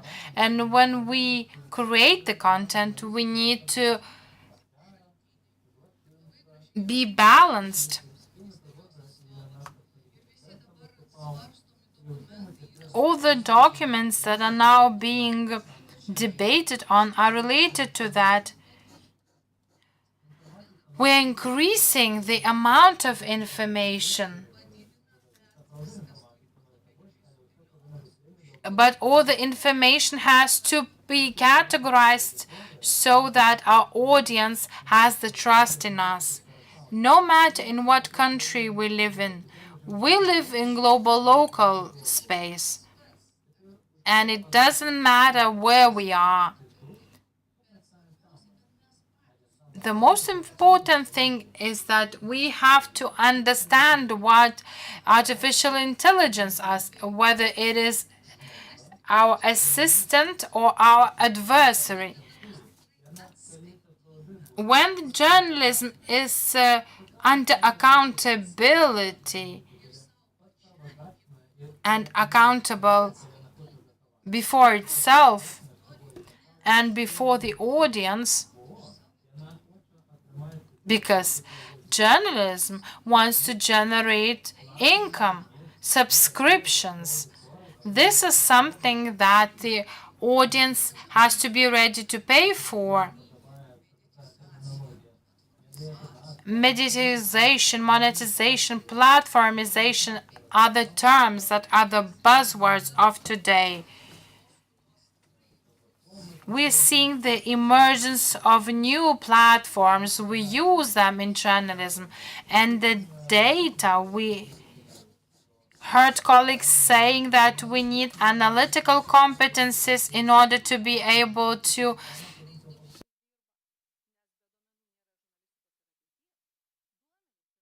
analyze data, to process data, because data is meaningless on its own. If you put data into context, you get a new meaning. So this is also the responsibility of journalism, because we collect information, and by collecting it from different sources, we provide it to our audience and expect trust from it. And here we have both rights and duties. When we face this untrust that is falling in all the countries, in the first presidency of Mr. Trump, we saw the situation, and now I wonder what the situation is, what the Twitter messages. We can compare the Twitter messages in the past during the first presidency of Donald Trump, and we will see them now. We have to be accountable for things we translate in.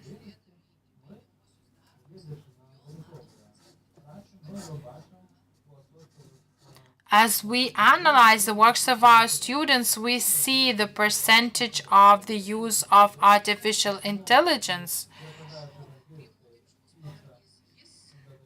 But we also see the mistakes in the Lithuanian language due to the use of artificial intelligence. A regional newspaper in Sweden uses artificial intelligence through sport and games. And this shows that artificial intelligence opens new possibilities for us, but we need to understand it clearly and to be able to use it correctly. And finally, as Vaida said, because I have to do this, we said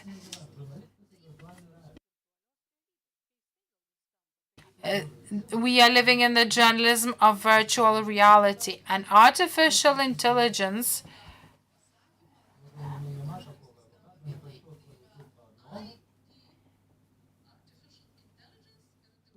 IE is in English and DI is in Lithuanian, dirbtinis intelektas. And it is very important because this is our assistant, our helper, in order for us to make this journalism more inclusive, with a view to bringing back our journalism. Dan White has said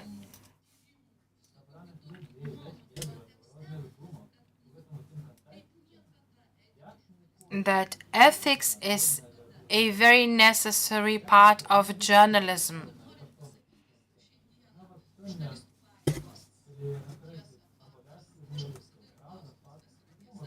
We always question what truth is. The duty of every journalist is to present the truth and to disclose reliable sources. And finally, Responsible, accountable, and ethical journalism is our key. This should be a reality. We have to do this today, and in order to survive and be needed by our audience,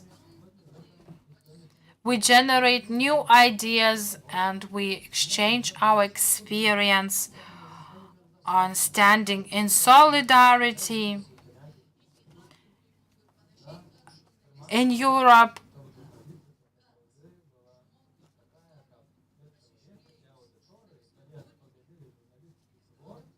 To make journalism informative for our audience, so that our audience really feel this information and reliable information. And I hope that we will be able to maintain this trust and also take pride in us as journalists. Thank you. Thank you, Audrone. Are there any questions? I have a question. We often discuss with Audrone in informal situations. Of course, students always have questions. I have a semi-stupid question. At the end of the 20th century, when I was a journalist student, we were talking about the 21st century being the century of information, and there are many developments in technologies, and the competences of journalists will help us to create a perfectly informed society. And it's been less than 20 years, and in 2010 there was a concept of post-truth. And in my opinion, various industries gave birth to a perfect product of manipulations and lies, which gave a platform to those who know how to manipulate those tools. And instead of information, we have post-truth. When it comes to artificial intelligence, I have an idea that some people will use it for manipulations. Is there a more optimistic scenario? There's nothing black and white, but it depends on us and on the needs of the audience. But we have to raise the bar as journalists. If we want to inform the society, we actually miss the agenda setting. How much people know, what are the contexts, and when you start asking people various questions, it turns out that they don't actually know the real facts. So we come back to the fact that journalists being accountable and reliable, because it is a source of information about the context of which.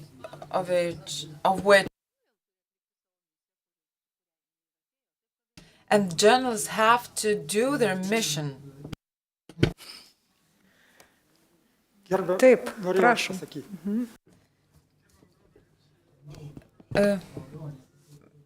Ms. Audronė Nugraitė, I have a question. When we talk about artificial intelligence, what are the signs to recognize artificial intelligence? You mentioned that it makes grammatical mistakes. It manifests in photography. Artificial intelligence can compile a portrait of a person out of 50 various different pictures of different people. And it can help to form opinion. I would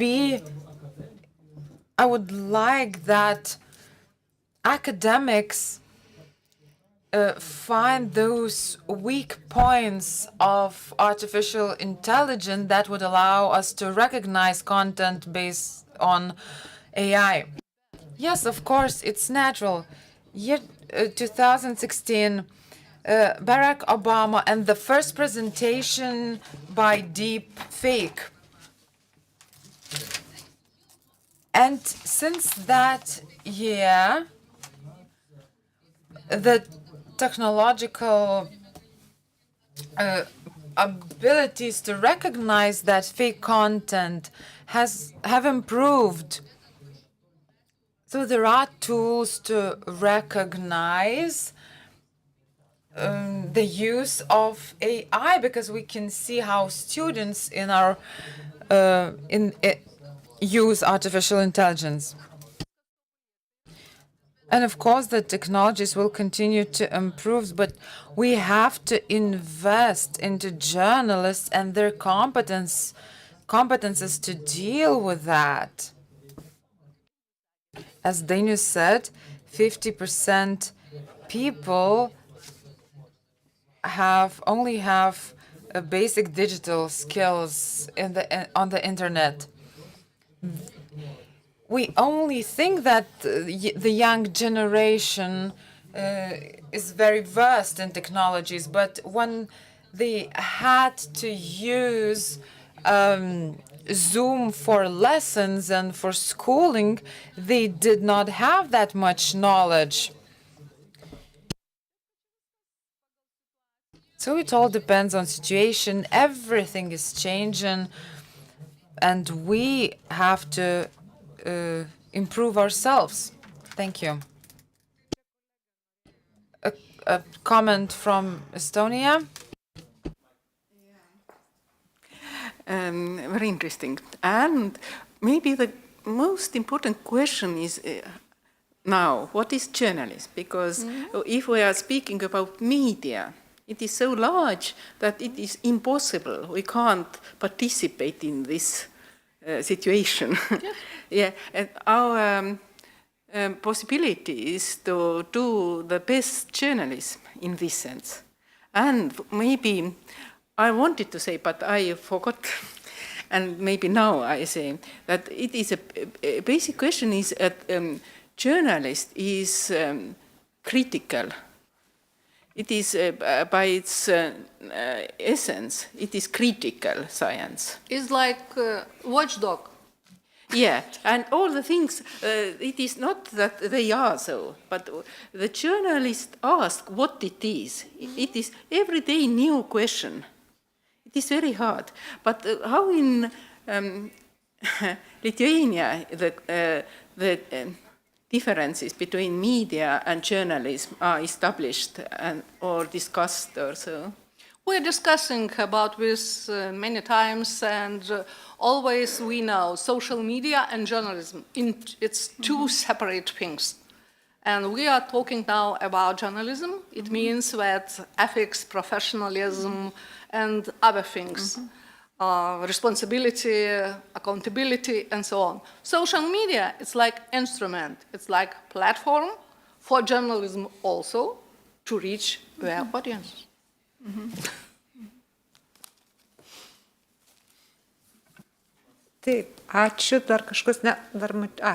Thank you. Are there any questions? Yes. If I may, some words from Latvian experience with yes, first we have to agree that 30 years ago we thought that this would be the century of information, but it turned out to be an age of bad information.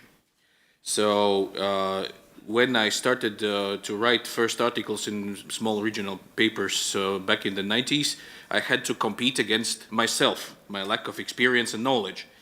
Then when I started to work full-time, I had to compete against myself and my competitors. Then came the age when I had to compete against also the Russian propaganda.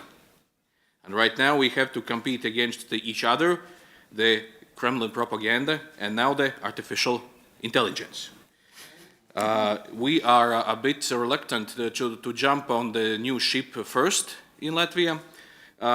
currently I can tell that some editors are using AI to make design templates and gather some kind of information on the automated way and make design and layout where you don't need actually the human brain to do all the boring stuff. That's what some editors are right now experimenting with, but we don't have any huge experience to share. We'd better look how all the others are doing that, and then we will stand by and take the best examples from countries where people are more wasting their time with such kinds of experience. So we are we are also looking forward to exploit the AI and not to be and we won't be shy about it. Dėkui, kas dar norėtų Thank you. Are there any other questions? I saw a colleague raising hands. You wanted to make a remark?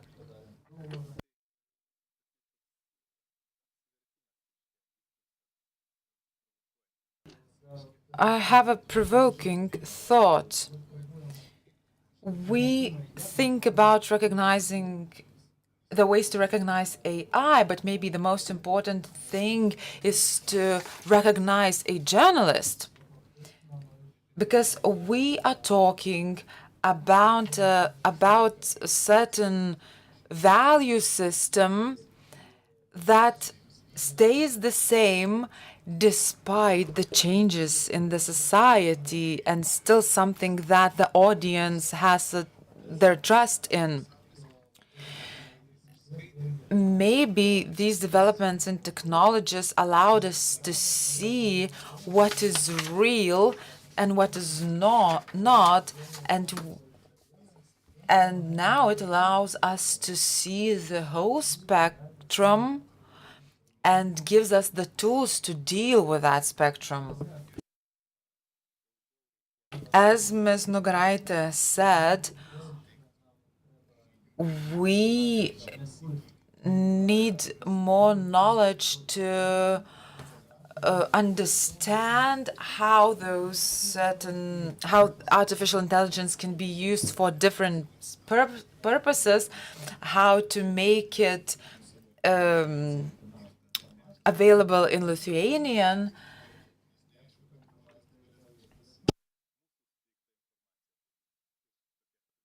So this is my remark. Thank you. Thank you. I don't know whether we have to ask the ministry to teach us. Maybe we can do it ourselves. We should invest in ourselves and learn all of those skills.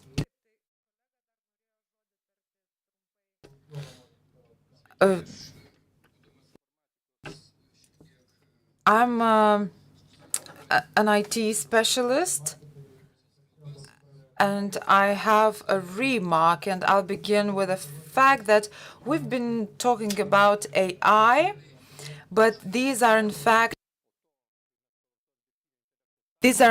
language models that you're talking about, and it raises a variety of false expectations. It is a bit similar to Microsoft Word, only a bit more advanced, and we had naive hopes that those systems would help us to recognize where they're used, but I will let you down that there are systems that can deceive us both in videos and audio recordings because they emulate human behavior, and one day they will become unrecognizable. And biggest problem in today's discussion is that these are the instrument for manipulations and sometimes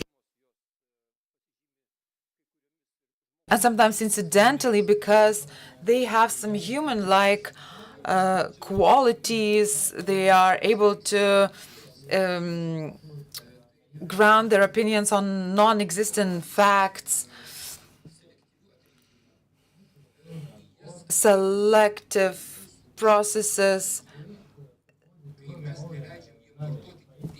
And when we are not allowing themselves to use the correct terms and we ask those systems to lie by programming them, by adding certain filters to avoid certain words and terms in order to make our text politically correct.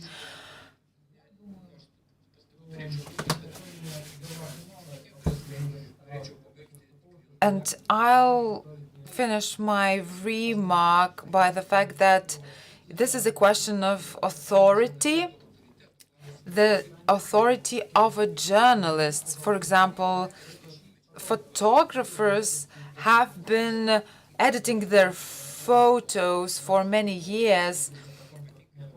However, during photojournalism contests, photographers have to use real photos that are not manipulated by other tools.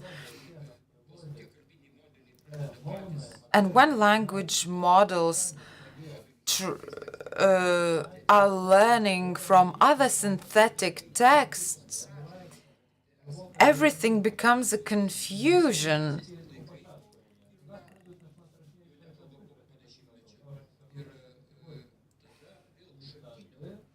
And in 10 years, the authority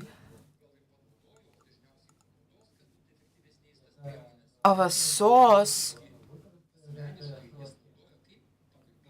will be used as just an additional tool.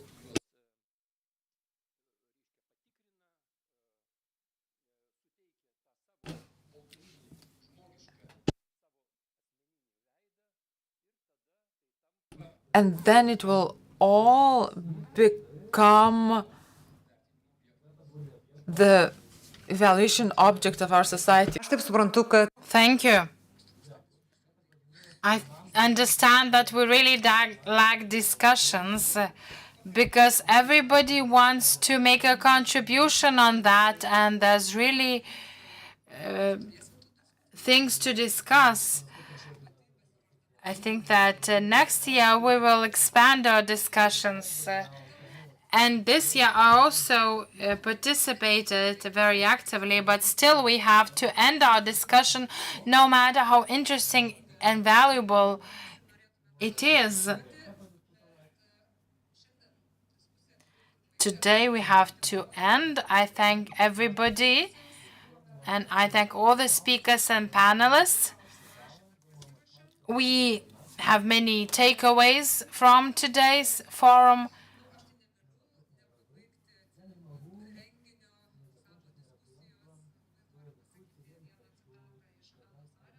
I want to quote Hannah Arendt. Her idea, which is very important for a journalist: the greatest threat is not that people will believe in a lie, but the greatest problem is that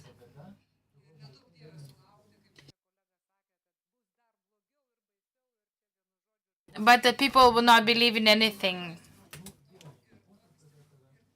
But this is something we don't want to, so let us hope that this will not happen. And I congratulate you on the upcoming holiday season. And Denis wants to make a final remark. Thank you, colleagues. Informal discussion has to continue. And in Gediminas Avenue 27, we will continue. Discussions they are coming in 15 minutes in Bar Pohonia, Gedimino Avenue 27. Please don't hesitate. All of you are welcome there. And especially Latvian colleagues, we still have 1 hour before your bus. but let's go to Rabar. O ypatingas ačiū mūsų vertėjams, partneriams. And I also want to thank our interpreters, especially for Lithuanian, Belarusian, and English languages. I thank the Parliament. I also thank the moderators, Vaida and Vytautas, and all the panelists, and also to those who listened but not spoke. Those who listened but didn't speak are the wisest people. And we also congratulate the winner of the prize. Thank you.